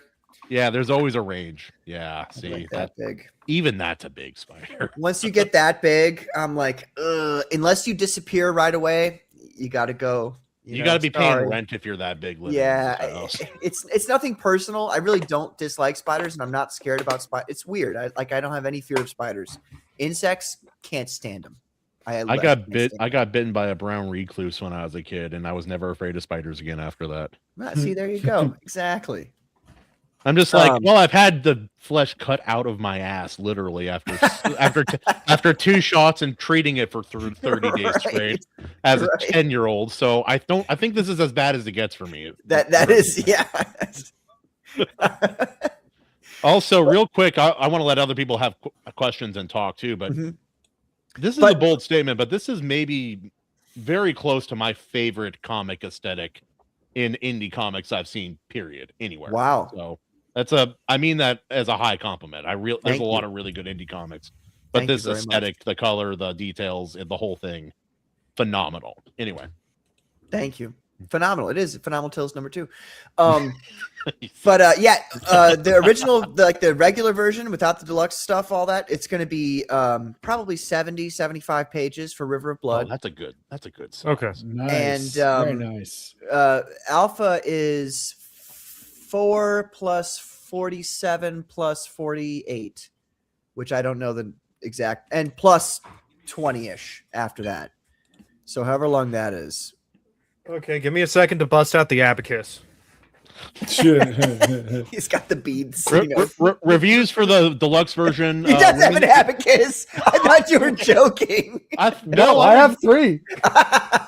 Phil, you are our special. You are our special transfer student. And we're very proud of that. That's awesome. Keeping down what country I'm from, baby. Anyways, give me those numbers again. That was 4 and 4 plus 47 plus 48 plus 47. Hold on. Fuck, I fucked up. Okay, hold on. My bad. So 47. Well, plus 48. 99 at this point, right? 48. That last number? 20, approximately. Plus 20. If my math's correct, about 109. Holy smokes. Yeah. I am going to double check, though, because holy hell, I haven't used this thing in so long. Why did I pull this out? So it was 4 plus 47 plus 20 plus 48. Was there a 48 in there? Oh, you know what? Hold on. I made a mistake. Let me hold on. Let me do it on my. All right, let me clear this real quick. Frankly. Wow, what a loser. Wildly large. He's not Chinese. They're so big. These comics are so big. Women say the bigger ones hurt, frankly. So it's fun. The biggest comics, hugest comics. Jarrod's face. Oh, okay. So it's 4 plus 27. 27, okay. Plus 48. Plus 20. Okay, that's 99. Okay, so yeah, that's a nice. That makes me happy, because my story is called Phenomenon 1999. It's shortened to Phenomenon. That doesn't make me happy because it's one off from 100, and 100 is a nice number. It is 100. So wait. A full month here. Hold on, I need to activate Bill's autism real quick. So Bill, when I set an alarm to wake up in the morning, I don't set it for say 4:30. I set it for like 4:29. Oh, I set it for 6:01. Oh, that's horrible. Why do you do that? This reason right here. For once a year when I can make someone really upset about it. He's that guy. He is that Oh. guy. I ever mentioned I'm a contrarian? Anyway. Tremendous lung capacities on those kahunas. Very full-bodied kahunas when he yells. You can ask Maji. She knows. Anyway. Oh, wait. Never mind. That sounds... That sounded Yeah, a little... I was gonna say, we really want to know. This is not the craziest thing I've talked about on stream. Guys, come on. All right. So yeah, for $40 you'll get approximately almost 200 pages worth of comic book. That's amazing, That's man. actually not bad, and with my budget, that'll probably be the tier that I can afford, and I'm going to set my abacus on the other side of my office because now I want to play with it. Nerd. No. The fact you have Dude, an abacus abacus is is so both cool and concerning. Also, no, it's Why- not the one. why No, the concerning? one. The one is fine. The 3. It's the 3. Well, yeah, there's this one. This one was a gift from my grandparents. I've got a one with Chinese characters on it, and then I got that little one over there. Wow, what a commie. Thought he would trick us. Couldn't do it. I'm going to start sounding like all those Asian women in my area that ask me if I'm Korean. Are you a Chinese boy underneath there? Is that true? I don't date China. Sorry. Made in China. Okay, It's like Patrick's figured. Yes. All right. Patrick's figured me out that it's the reason why I've got like a lot ton of Russian, a a lot few of Chinese. shot scope movies in the other room, alongside my Soviet films. I'm waiting for you to like pull back one of your bookshelves, and it's just like a hammer and sickle, like painted on the wall. Oh, anyway, comics. And over here is my access shelf. So yeah, Phenomenon Alpha. What it does is it collects. Oh yeah, That's let's cool. go. AO always does such a good job. You haven't. Not, Oh wait, not AO, great. I could do better, but You AO, gotta give don't, him his don't, little, don't be rock. self-conscious. It's great. His little you know what I mean? Like the little you got to draw the rocks in on him. yeah, Then I'm it'll be going to. perfect. AO, at some point in the show, you should show Patrick your magnum opus you did for our Jurassic Park show. Oh yeah. I know Magnum AC has opus. it. I'll show it to you if you. We'll give it a minute. But yeah, so with this comic, like, what was like you said you've been the concept for the creature has been you've had in your head since like say 10th grade in high school, and you're like my age, so way too long ago. Wow, hi kids. Anyway, I'll be back. You guys talk about It's all good. So yeah, I mean, I've the Wetiko is the thing that I learned about when I was probably a sophomore in high school, and I wrote a very short story about it. Which actually, that short story is set in the Soviet Union, coincidentally enough, during the siege of Leningrad. If you guys, or the siege of the siege of Leningrad. If you guys know about that. And long story short, at the time, the Soviets had no way of getting any food to that city. So the only way they could get food to the city was if they shipped things over the frozen waters during the wintertime. Otherwise, they would not, the waters weren't frozen and they couldn't do it that way. And the Germans were shelling them over and over and over again. And so people they would end up eating, like what you would do is you would go to work at the factory and then they'd give you like a block of like bread material and sawdust, literally sawdust. And they'd be like, here's your rations. So the folks would literally eat sawdust back in that time while they were fighting the Germans. And Black Knight has said that. Who said that? Black Knight. He's Bulgarian, but he was under the Soviet Union control because he hasn't told us how old he is, but he's definitely older. But they would use sawdust as filler in a lot of their food because they just didn't have any. Yeah. So this story is kind of based off of that, because at the same time, Stalin had ordered that anybody engaged in cannibalism were to be shot on sight. So that's kind of like, I combined those two elements, the siege of Leningrad with people starving, obviously, Stalin's dictate that people who engage in cannibalism be shot on sight. And then I'd also heard about this creature called which I originally knew as the Wendigo. I obviously heard about it when I played Wolverine's Revenge on PS2. If you guys know that game. The Wendigo is a boss you fight in that. And I was like, what's this all about? And I realized it was a Native American quote unquote myth. And so I was like, oh, this is fascinating. And so I looked into the Algonquin, stories about it. And I was like, I can combine these two things. Yeah. Where absolutely. there's starvation in Soviet Union, but the Wetiko comes through somebody eating another human person. Yeah, And the so whole cannibalism creates monsters idea. Yeah, exactly. So I wrote a short story about that, and it was I guess I didn't win an award, but I was featured in this magazine in my high school for that story. It's funny. I remember showing it to my parents back at the time because I was so happy about it, and they were like, yeah. This is so depressing. And I was like, yeah, isn't it great?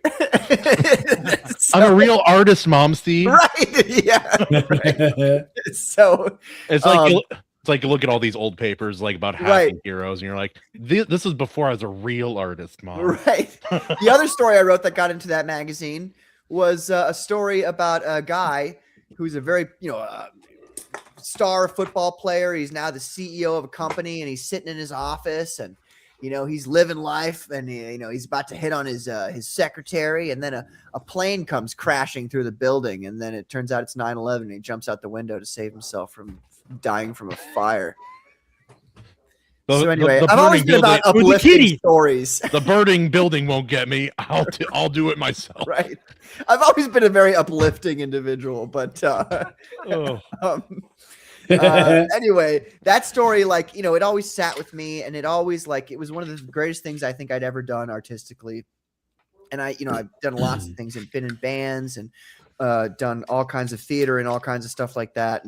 But that was something that really always stuck with me. And I was on stream 2 years ago when I first started the Comicsgate Commandos. I didn't start it, but when I first took over the Comicsgate Commandos, and somebody mentioned something. I don't want to get into it because it's part of the story, but somebody mentioned this story about the Paiute Native Americans and something that they experienced in regards to what River of Blood talks about.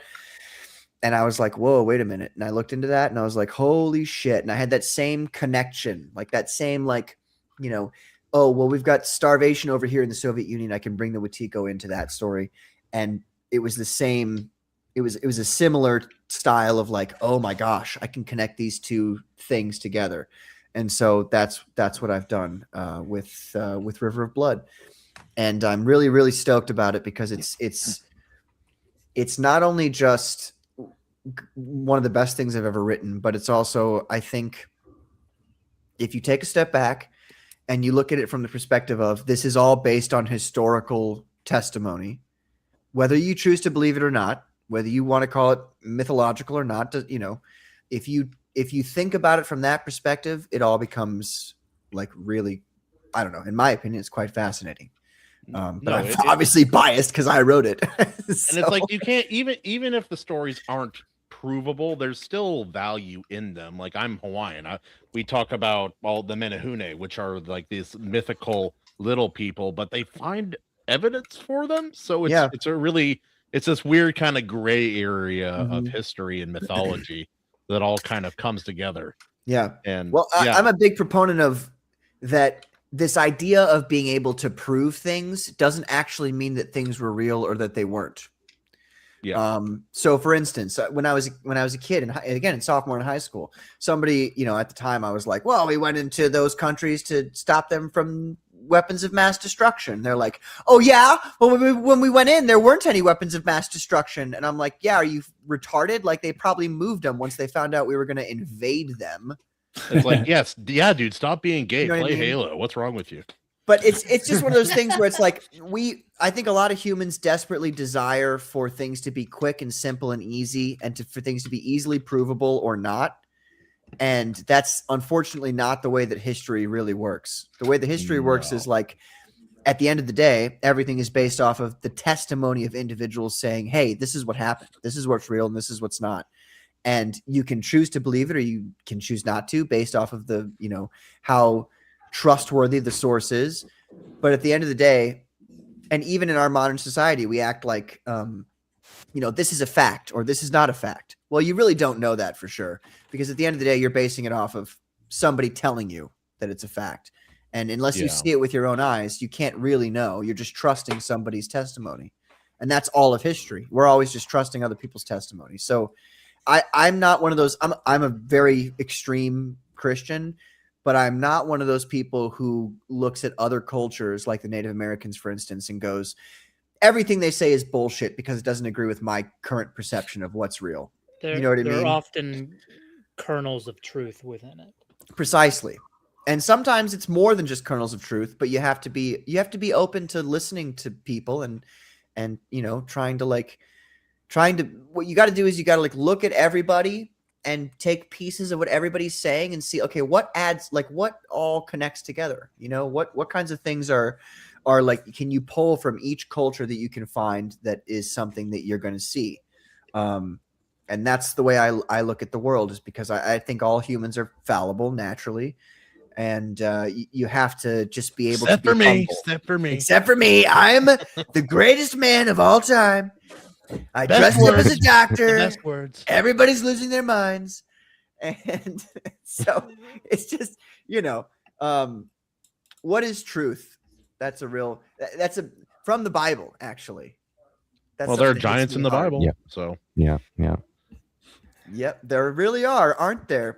But we choose not to believe it because it doesn't quite fit with our current understanding of quote unquote science and what's real. But it's just one of those things. I love that line when Jesus is talking to Pilate, and Pilate says to him, "Truth. What is truth?" I just love that line so much. It's so real. It's so why would they have included that? You know what I mean? It's such a Roman thing to say. It is, but it's such a it's so meaningful outside of it doesn't, within the context of what they're talking about, Jesus and Pilate at that time, there's no reason, if you were just trying to write a book to get people to worship Jesus, why you would include Pilate saying that line. You know what I mean? Which is why I think that that particular thing is divinely inspired, that it was that God wanted you to think about Pilate saying truth. What is truth? You know what I mean? I'm sorry, I'm getting a little religious here. I tend to do that sometimes. No, that's most. My name's Christian, brother. So we're all good. And his name is Christman. Hey, and I'm a Christian. No, I always thought his name is Christ, man. Christ, man.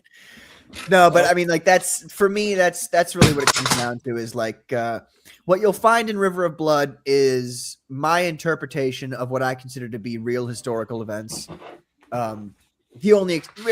So to be clear, the exception to that is that my story about Seneshween and his revenge on the Wetiko is based upon it's based upon stories of Native Americans and their interactions with the Wetiko, but it's not based upon a particular one where that's exactly what somebody said happened. But it's not a word for a word myth retelling. No. But the story that he is told by the legendary shaman Standing Waters when he goes south to learn how to kill the Wetiko, that story is actually explicitly based upon a word for word historical testimony from a Native American. So there's some other fantasy I'd like to bring up regarding using Native American mythology as well. But first, I would like to present to you the ultimate piece ever done by our local artist here, Animation Overload. His magnum opus, definitely the best he's ever done. Oh, and here we go. We will never get this image out of our eyes.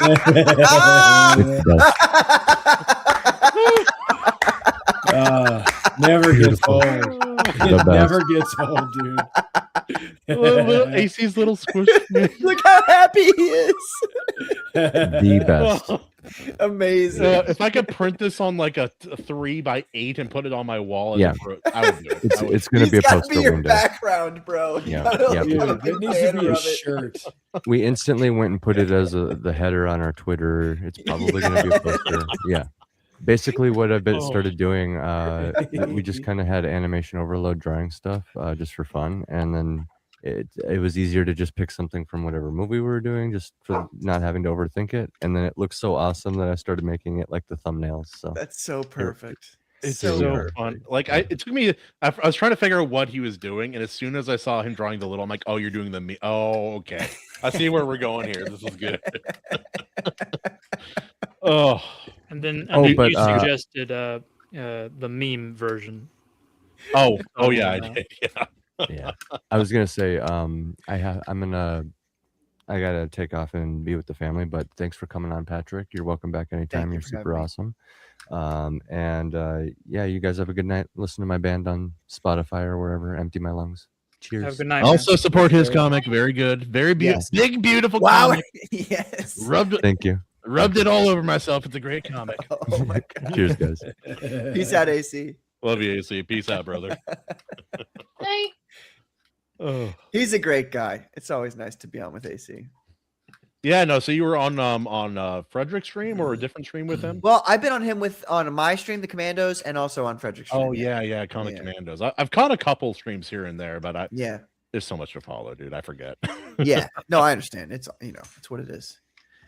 We all only have so much limited time. We all have to go to work and then do our work on our comics and stuff. So And you know the problem with artists, right? they're They're too busy to enjoy other Pretentious? people's stuff. That paintbrushes all the way up their nostrils. Yes, no. that's Well, now that you mention it, yeah. They don't have time to properly enjoy art by other people. Mm-hmm. Never, because like if you're always working, you're That not. reminds me. This taking looks it in as beautiful, much. by the way. Oh yeah. No, Yeah. any comments from you, AO, about art style and all the things? Tell us everything wrong with every image individually. Let's go. You should. Let's go. Anatomically incorrect. Much longer fingers Sunday. Anyway. Oh, historically, Wendigos didn't look like that. historically, this big Wendigos. animal didn't look like this. Oh man, but I have a question about because I've worked with artists quite a bit on projects released and never released and things of that nature. Got a lot of art, even art commission for our YouTube channel here is pretty fun. There's an old one with pirates with all the original captains. It was fun. So when it comes to art, like for comics and things of this nature or covers, are you more like really, really hands-on with the artist? Like you're very specific and send a lot of notes and go back and forth? Or when you find someone you trust, you try to give them as much freedom as you can within certain parameters, obviously. I've had experience doing both and I know which one I prefer, but you need a good artist for that one. Well, I would say I prefer being very controlling. For sure. Because I have a very distinct vision in my mind, which I can't draw myself, but must be done. You know what I mean? Yep. Yeah, no, I dig it. I dig it. But there are certain artists who I've worked with who get so Peter, for instance, with Phenomenon, I will send Claudio my layouts. Like he doesn't draw the layouts, I draw them. And I say, this is what we're doing right here. I'm very specific with him. He is, which makes his work faster for him, which I think we both like it this way because, he doesn't have time. He also has a 9 to 5 and he doesn't have time to be like, oh, what am I going to do here? Is he going to like this? Yeah, the whole thing. Yeah. So I just go, this is what I want from you. Give it to me. Peter, on the other hand, is like, he makes his money from being an artist. So for him, that is where he spends his time. So he explicitly told me, like, if you send me layouts, I'll just throw them away. So I was like, okay, well, I'll let you do Peter. your thing. And I've never, since we've had that agreement, I've never had any issues with him whatsoever. It's the way Peter and I work is very much like the Marvel method, the old way where, the writer would send the guy the script. He'd send him back some thumbnails or full pages. And the guy would then adjust the script to fit that. And I think that's what Peter and I are doing. A back and forth kind of situation. Yeah. And it's while it's not the most comfortable way for me, because I prefer to have control over everything, it is a learning experience, and I think it obviously makes me do a lot less work because I don't have to make the layouts or specify certain things. But so it also lets you be surprised a little bit. That's true. Yeah. And I just feel like once you meet somebody and work with somebody who can do that with you, and you can trust that they're going to do something really good, based off of 4 sentences sometimes for a page, it's like, all right, well, why would I look a gift horse in the mouth? Like, this guy's doing a great job. I'm just going to keep letting him do a great job. I'm not going to get in his way. Yeah, what was his name again? This is Peter Gilmore. Peter Gilmore. That is the way to say that name. Absolutely. Well, he is British, so Welcoming Peter Gilmore. Yes. I'm Peter Gilmore. That's not how he talks. He's got like a weird accent I can't replicate. And then he has like a southern wife in the Peter, get back over and get your Oh, hello. I have a very active imagination, if you could tell. But Peter is spectacular. He does all kinds of horror artwork. He also draws a series called Jack the Ripper Monster Hunter and Jack the Ripper Vampire Hunter. I've seen one of those two. Yeah, written by Mandy Summers, and I'm really excited about that as well. So it's annoying that he has to go do work on other people's books instead of mine, But you're like, Peter Senpai, work on my books. Yeah. Oh, so my money's not green anymore, huh? I see how it is. Dude, I'm joking.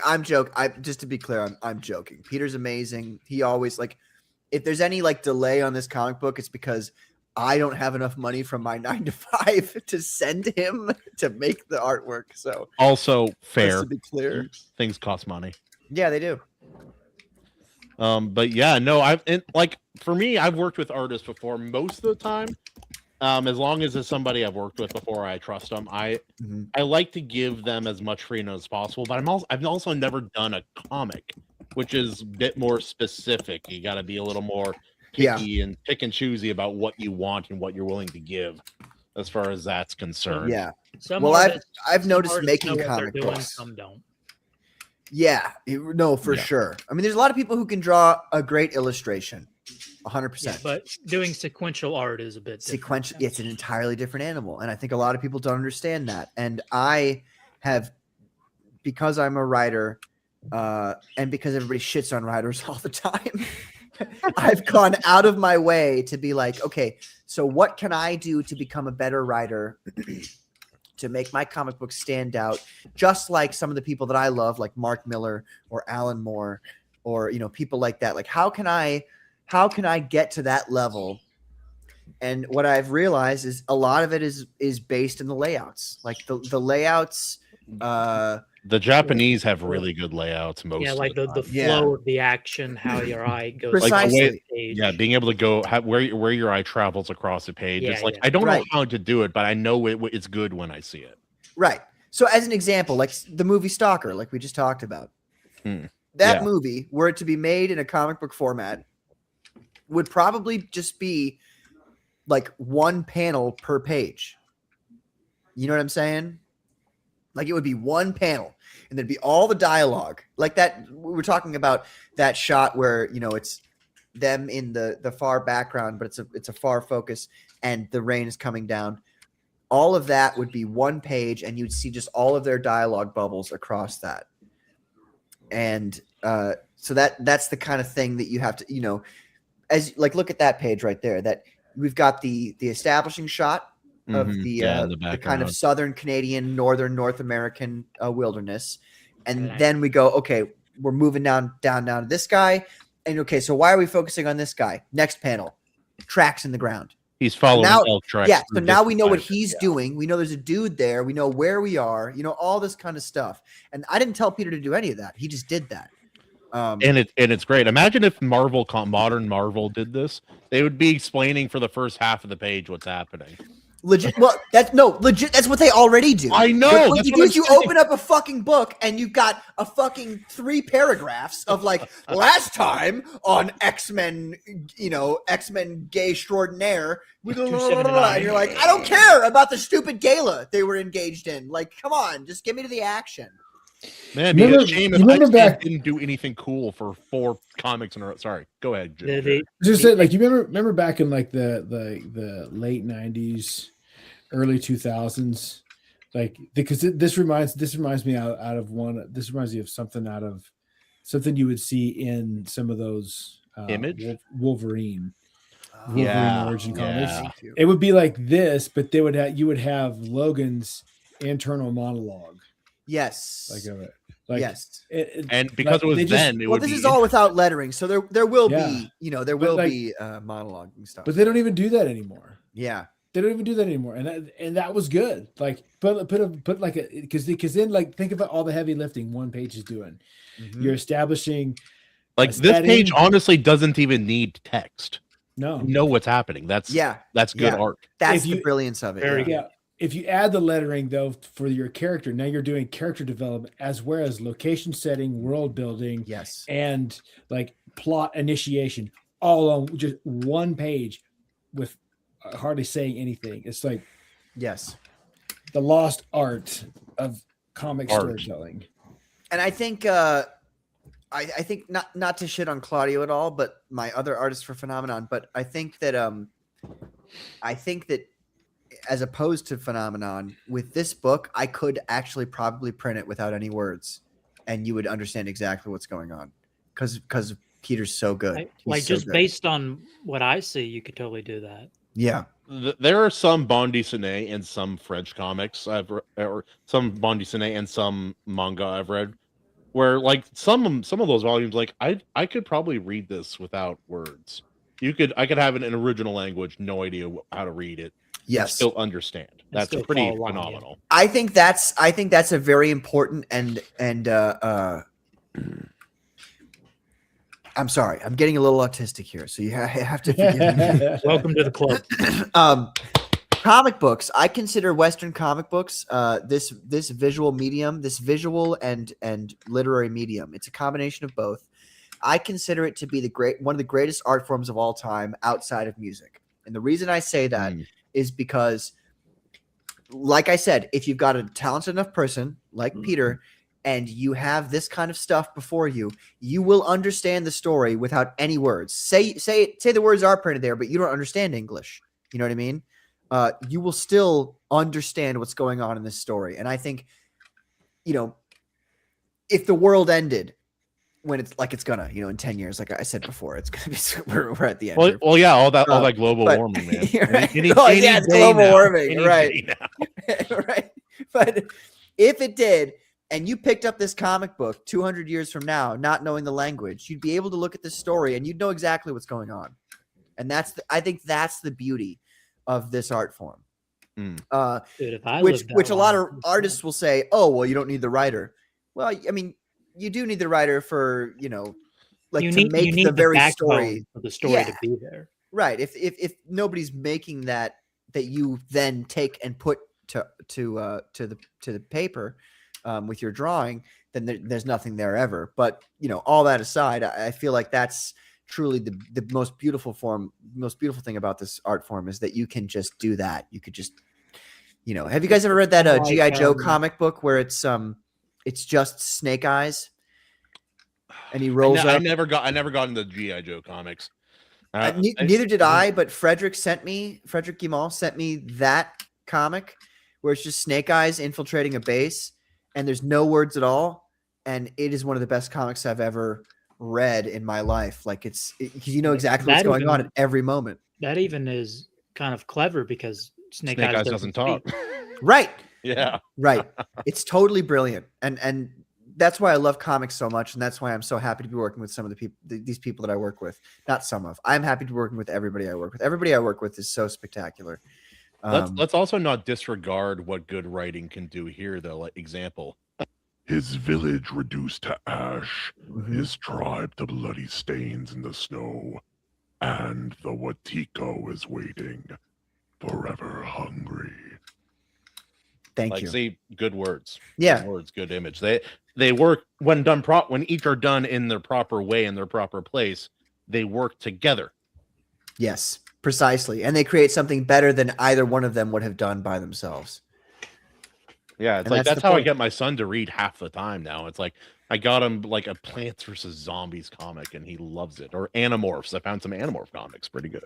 Oh. And yeah, my older son, he loves that stuff. So Nice. Oh, Kahuna, you can get him like the comic series Bone. That's pretty good. Bone. Oh, Bone is so Yeah. good. By Jeff Smith. I think you'll like it. Is it for kids? Yeah. Yes. Actually, it's AO who suggested it, not Bill. So it probably is good for kids. Bill's like, yeah, there's this little Japanese a comic called Berserk. I think your boy would love it. Absolutely. 10 out of 10. I think he's one of baby. them animus or something. Don't tell me about those Chinese cartoons. Your dirty little animus. Actually, no. I got something better for you, Kahuna. You ever hear of a little project called Elfin Lead? You mean Elfin Lad? Now, didn't that have Will Ferrell in it or something? Or I feel very, very white. Anyway, no. But no, I will second Animation's recommendation there. Bone is phenomenal. I actually have all 9 volumes over there. I've got all right 9 next to volumes on the Bloodshot. shelf there, just... in the darkness behind you. Yeah, well, I can undarken it. Dude, it's so much more Caucasian now.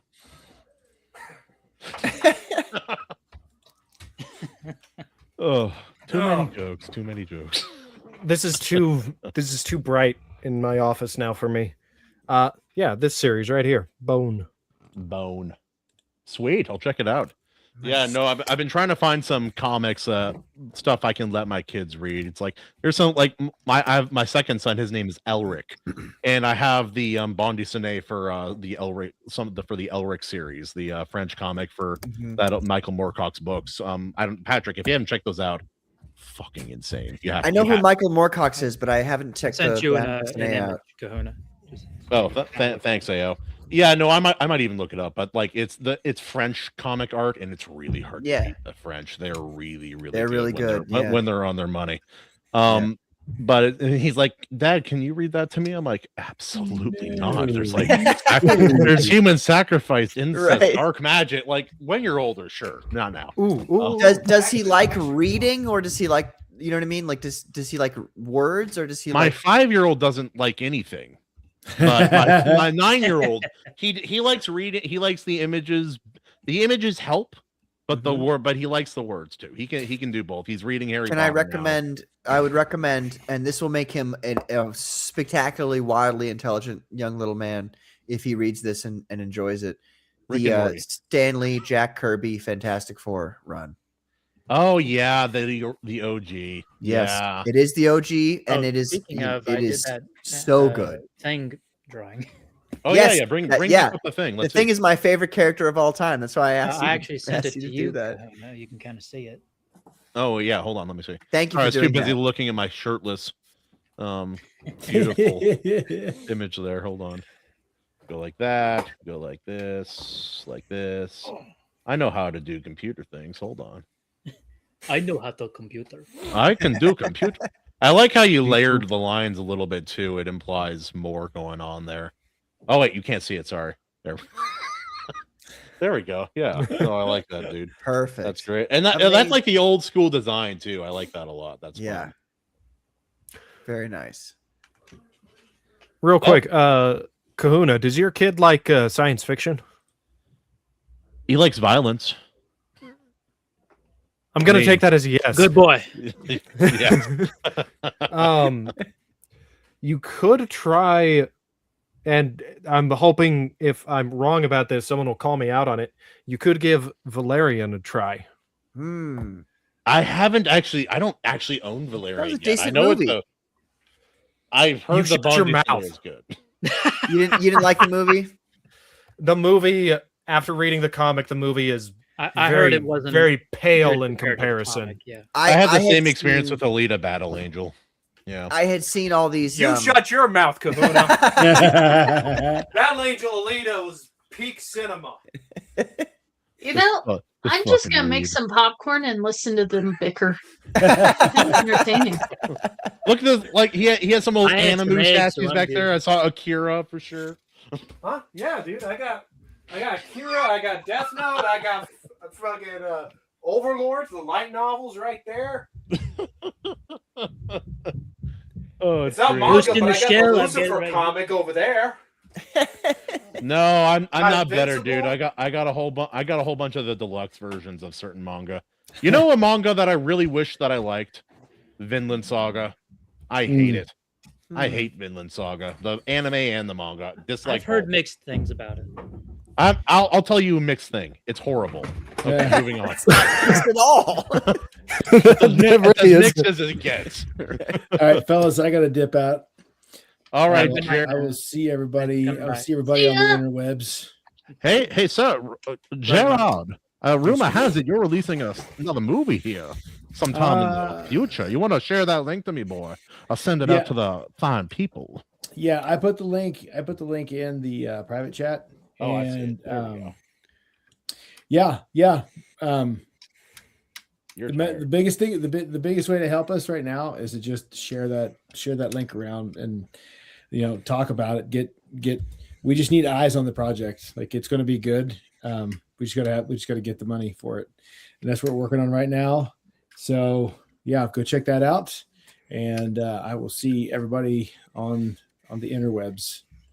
Nice. Good night, Jarrod. All right, Take it have a easy, good- brother. Guys. Peace out, man. Whoa! Oh my God! Oh. Right, there we go. Don't scare me like that, man. Shit. Oh, I have a bunch of the Berserk Deluxe volumes. I want to do the thing where you get the Dragon Slayer bookends to put on either side of them. Like, I don't think I have the space. I have so many books, dude. Yeah. But you guys are like talking about Berserk, like it's cool. But I mean, like, what about Attack on Titan? You know what I mean? Like, it's way cooler. The ending, though. The ending was one of the most brilliant endings of all time ever. I tried to watch that anime, though drunken giant naked giant things. Nah, I couldn't. That's get it. basically naked anytime you giant. see me, Najee. What's the deal? They're called I am proud of this. I got my dad invested in Attack on Titan. Really? I tried to get my sister to watch it. I watched the entire thing with him. Wow. Parents actually watching anime, amazing. that's pretty unheard of. That is unheard of. Yeah. Yeah. Now I've got him watching Yu Yu Hakusho, Hats off. which I'm to sure we you, can all sir. agree is the best thing ever made since. I never ever. watched it. AO coming You in need with- to do yourself a favor and watch it, bro. Yes. No, Yu Yu Hakusho There's is not dope. some weird shit in it, right? Like, I've heard Evangelion has some weird shit in it. I started it, but then never finished it. And then somebody's Well, like, "Oh according yeah, to this Kahuna, this it's is got an a penguin. Evangelion." And I was Evangelion like, is something. what the fuck? A girl gets rejected by a 14-year-old boy and then by a sentient penguin, and it's not the weirdest thing in that episode. No, it's not. And I love it. I love Evangelion for what it is. Yes, I love what it is. It is Vicious. shit. I do like that about it. That Evangelion, I'll like Attack on Titan. The ending, I have mixed feelings about it. I don't know for What do sure you, how what I do you feel about dislike about the ending? He just I has don't- no taste. See, yeah. Look, brother, that the whole circle thing, everything ends as it begins is the most beautiful ending anybody could possibly ever have ever across all of time. that. I consider that. And then I said, "Fuck Patrick." I'm gonna kick him. You're never welcome back. It was shit, and now it is shit again. Don't buy a stupid comic. You Right, right. I said his comic was good. I wasn't meaning it. I was faking. I go on Twitter immediately. Yeah, so this guy's calling me Hawaiian slurs on the Iron Feet. Oh, the Bleach. Oh, wait, manga no, is a Pat, good like, read, too, that- but that it's a actually bit- happened it's a to bit me too one violent time. for your kids, I think. I had a bunch of videos. I was trying to be funny on the internet when I first started my channel, and then my like Hawaii fire happened. I went over there. My grandma's stuff burned down. Family died. It was the whole thing. I was over there covering that, and then someone insulted me in Hawaiian in the comments. I go in, I'm like, fatty fish. Cool. All right. I've never heard that one before or since, and it's still one of my Maybe favorite they were just comments. hungry. They wanted a really fat fish. Yes, that's possible. There you go. Or some fucking boob trying to like virtue signal me. Is like, how dare you call yourself Kahuna? That's so disrespectful. Like, Yeah. I am Hawaiian, first of all, so fuck off. But oh, I love people. I love the internet. Doesn't Kahuna mean shark though?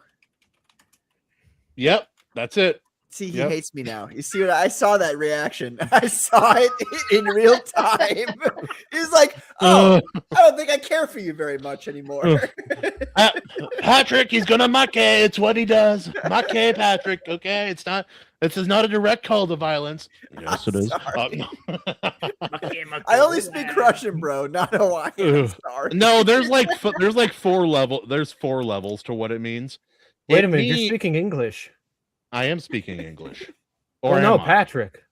Oh, Oh, you're right. Yeah, nope. I only also speak Russian. My bad. Writer here. Doi. you probably know more speak Russian fluent than I do. sarcasm. It's okay.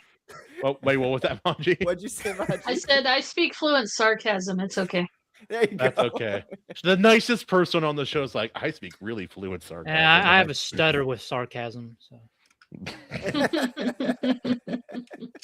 And then we just have a row of autistic people on the bottom. It's great. And we have a very inclusive on this show. AC's gay. He's gone. I can say it. No. By the way, I found the third one. Oh my god! Why is it bigger than the other? So, So Bill, he if can count I, bigger numbers. Duh. Bill, if I lived Bill gets it. It's for the really big numbers.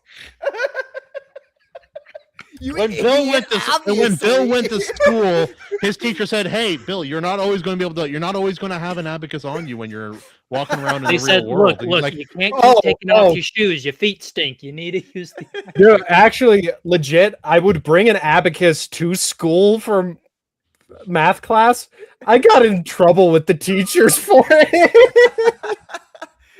They didn't know what I was doing. I'm like, I'm faster on this than the fucking electronic thing. Oh, Why that's can't I just use hilarious. this? That's Bill, amazing. I started a boxing club in the back of science class, and we made flamethrowers, and I didn't get in trouble. How does that have anything to do with boxing? The education You're like, system. yeah, guys, you got Boxing. your gloves. Great, we're making a Freaking fight flamethrower club today. in the back of class. My point is, it was multiple things. Yeah, no, I brought math boxing nerd. gloves, and the other guy forgot his gloves, so we had to give one glove to each person. I'm like, I got rock paper scissors. Who's the left hand? You just like put scotch tape around your knuckles and just punch. Oh, bro, no, that my school was wild. My high school, it was combination of like backwoods hick, and really rich lake people all at once. So you had the bad tendencies of the hick people combined with the very large drug Exuberant buying resources capacity. of the rich. No, the exorbitant budget for buying illicit materials that the lake people had, and it created That's a what big he mess. just said. He Oh. just High said school that. fight club, and all the rich kids are betting. Oh, yeah. I need to write that now. No, but I was such a little pussy, dude. I got in fight. I started fighting adults in Puyallup because I didn't want to disappoint my parents by getting kicked out of school fighting at school. So that was my solution. I'm like, I'll just get arrested. That would be better. Oh, Mom, it's not my fault. I'm in jail. Mom, they were It's easier picking on to me. go to court than the dean's office. I'm in court. I'm wearing a leather jacket. At least I'm at as least big they as I gave am me now a at 50. freaking lawyer. Come on. It's like they made fun of my MMA shirt. I kicked all 3 of their asses. What's the There you deal? go. Yeah. True story, but The worst thing I ever did in high school was I went to Russia, and oh man, that's pretty bad. for 2 weeks I was there in St. Petersburg, and I was an angel, baby. I didn't even smoke a cigarette, and now I'm addicted to cigarettes. So that worked out great. Well, of course you are. You went to Russia. I didn't smoke any there. I promise. You But got then, second- bottles of you got vodka second- behind you got the blur. second-hand lung cancer. But then we went to Moscow for a week, and I was like, Moscow, this place is gonna suck. So we on the train there, me and he's not my friend, but we got a bottle of vodka, and we got fucking slammed. And you know how there's like those like those rubber mats that are like they have like circles cut out in them. You know what I'm talking about? Well, that was what was in the bathroom of the train, and I vomited all over the bathroom, and it got like in between the circles of the rubber mat, and I was like, I can't clean this shit up, so I did not clean it up. And then when we got to Moscow, I was hungover as fuck, and I remember being on the Moscow metro, which sucks now because like now that I'm older and I appreciate Moscow and I appreciate the Moscow metro, I'm like, oh damn, I wish I was sober enough to like actually experience Enjoy that. it. Yeah. And remember what it looked like and take pictures and stuff. Oh, actually, you can't take pictures in the metro, but other than that, yeah. So I remember I'm like hanging on, and this going, and I'm like, this is the first. By the way, I didn't drink at all during high school, so I'm fucking I was a baby. Me too. like really hungover, and I'm losing it. You're and I look dying, over at I look over at the chaperone, and he sees like the pale look on my face, and he just looks at me. He goes. And I'm like, and I then from then on out, all I remember is that I wake up and the metro is fucking speeding by, and they're all looking down at me like, "Are you okay?" And I have a bottle of water in my hand and a little bit of vomit on my sweater, and I'm like, "What happened?" And they're like, "Hey, you know that Russian woman, that old Russian woman that you were like standing above while you were holding on to the thing?" And I'm like, "Yeah." No. And they're like, "Yeah, well, you passed out on her." And she started laughing, and she picked you up and dragged you out and gave you a bottle of water out of her purse and then went back on the metro. And I was like, okay. Nice lady. Wait. You guys let her? I know. That's not about that until after the fact. Like, wait, did you just let this woman grab me? But it's like we were what? She was Russian. She is old. Dude. We let her do her thing. And then they took me. They had a guy from the American embassy come and like check me out. You know, they're freaking out. They're like, "Oh my god, what's happened to him?"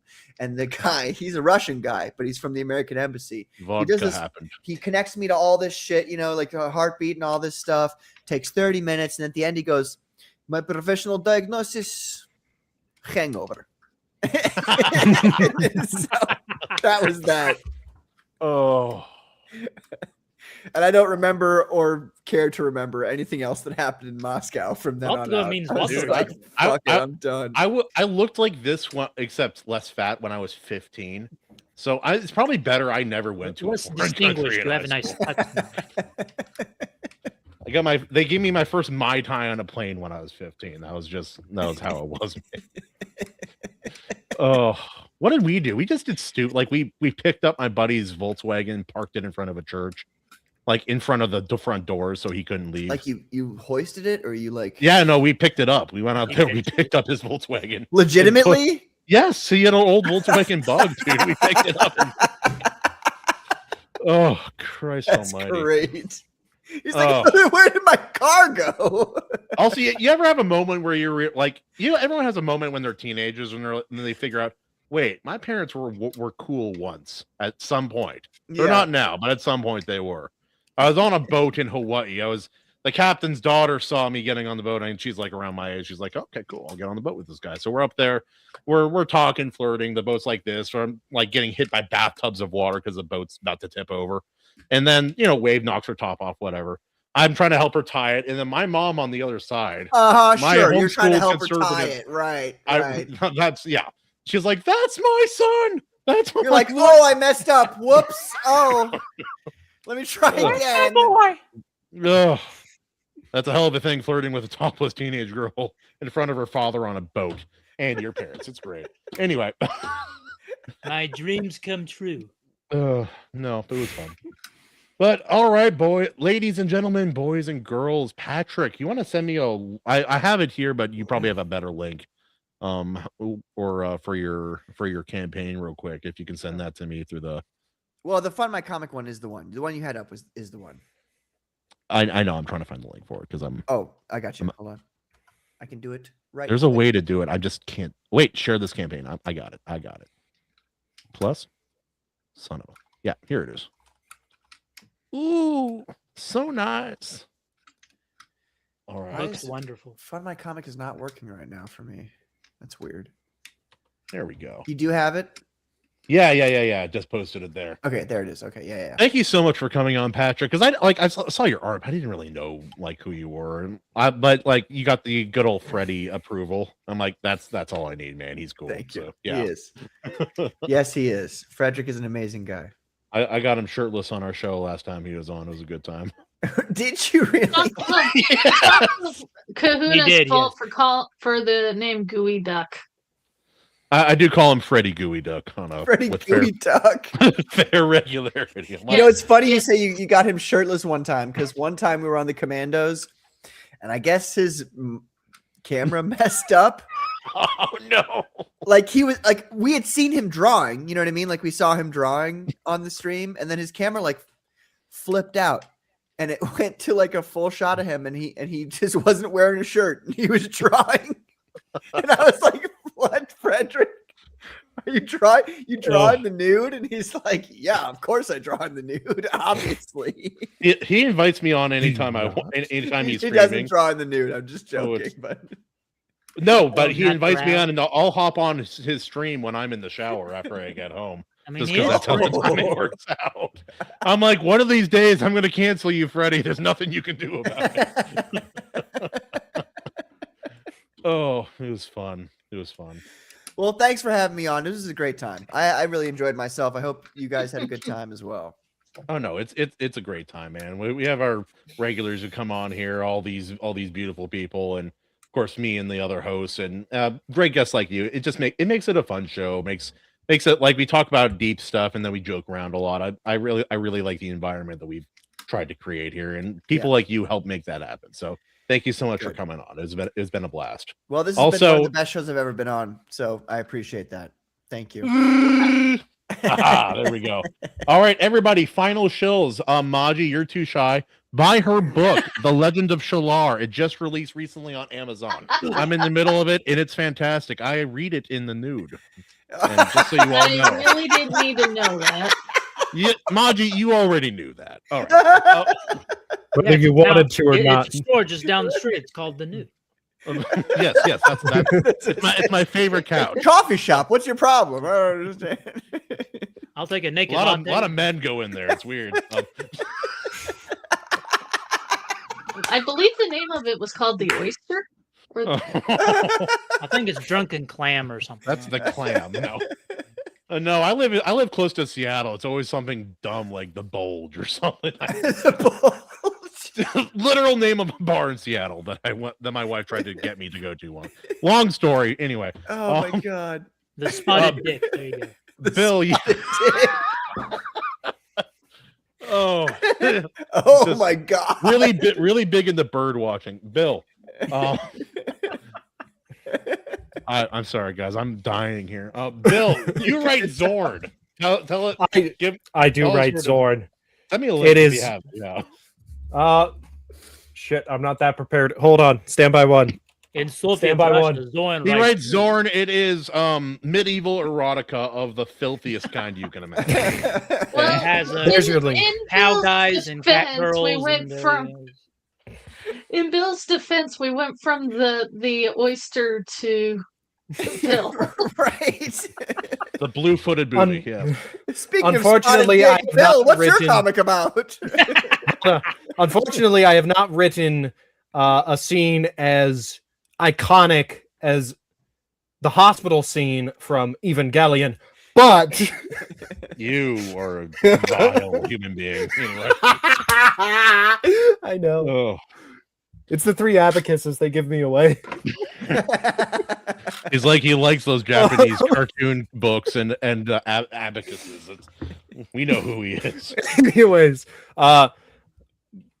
Zorn is some fun sci-fi adventuring. It is not a comic. I do not have the money to do a comic. I do not have the skill to do a comic. But what I can do is I can slap my keyboard like the Sexually? talented retard that I am. Just really get in there. Just Get in there. Yeah. It's For those listening without visual, I'll leave that to your imagination. Oh my god! I don't ever want I will to send you what Zorn's about if I can stop laughing. It follows Alexander Zorn, who goes on adventures in space. Read it, damn it. Okay. It's Anyway, the guys, team this has been- consists of me and edits by Daniel P. Riley. It's go read it. Absolutely. All right, ladies and gentlemen, this has been another episode of the Iron Seas. Thank you for watching. If you want to see us next time, see you at 6:30 PST on a Tuesday. Thank you. Woo!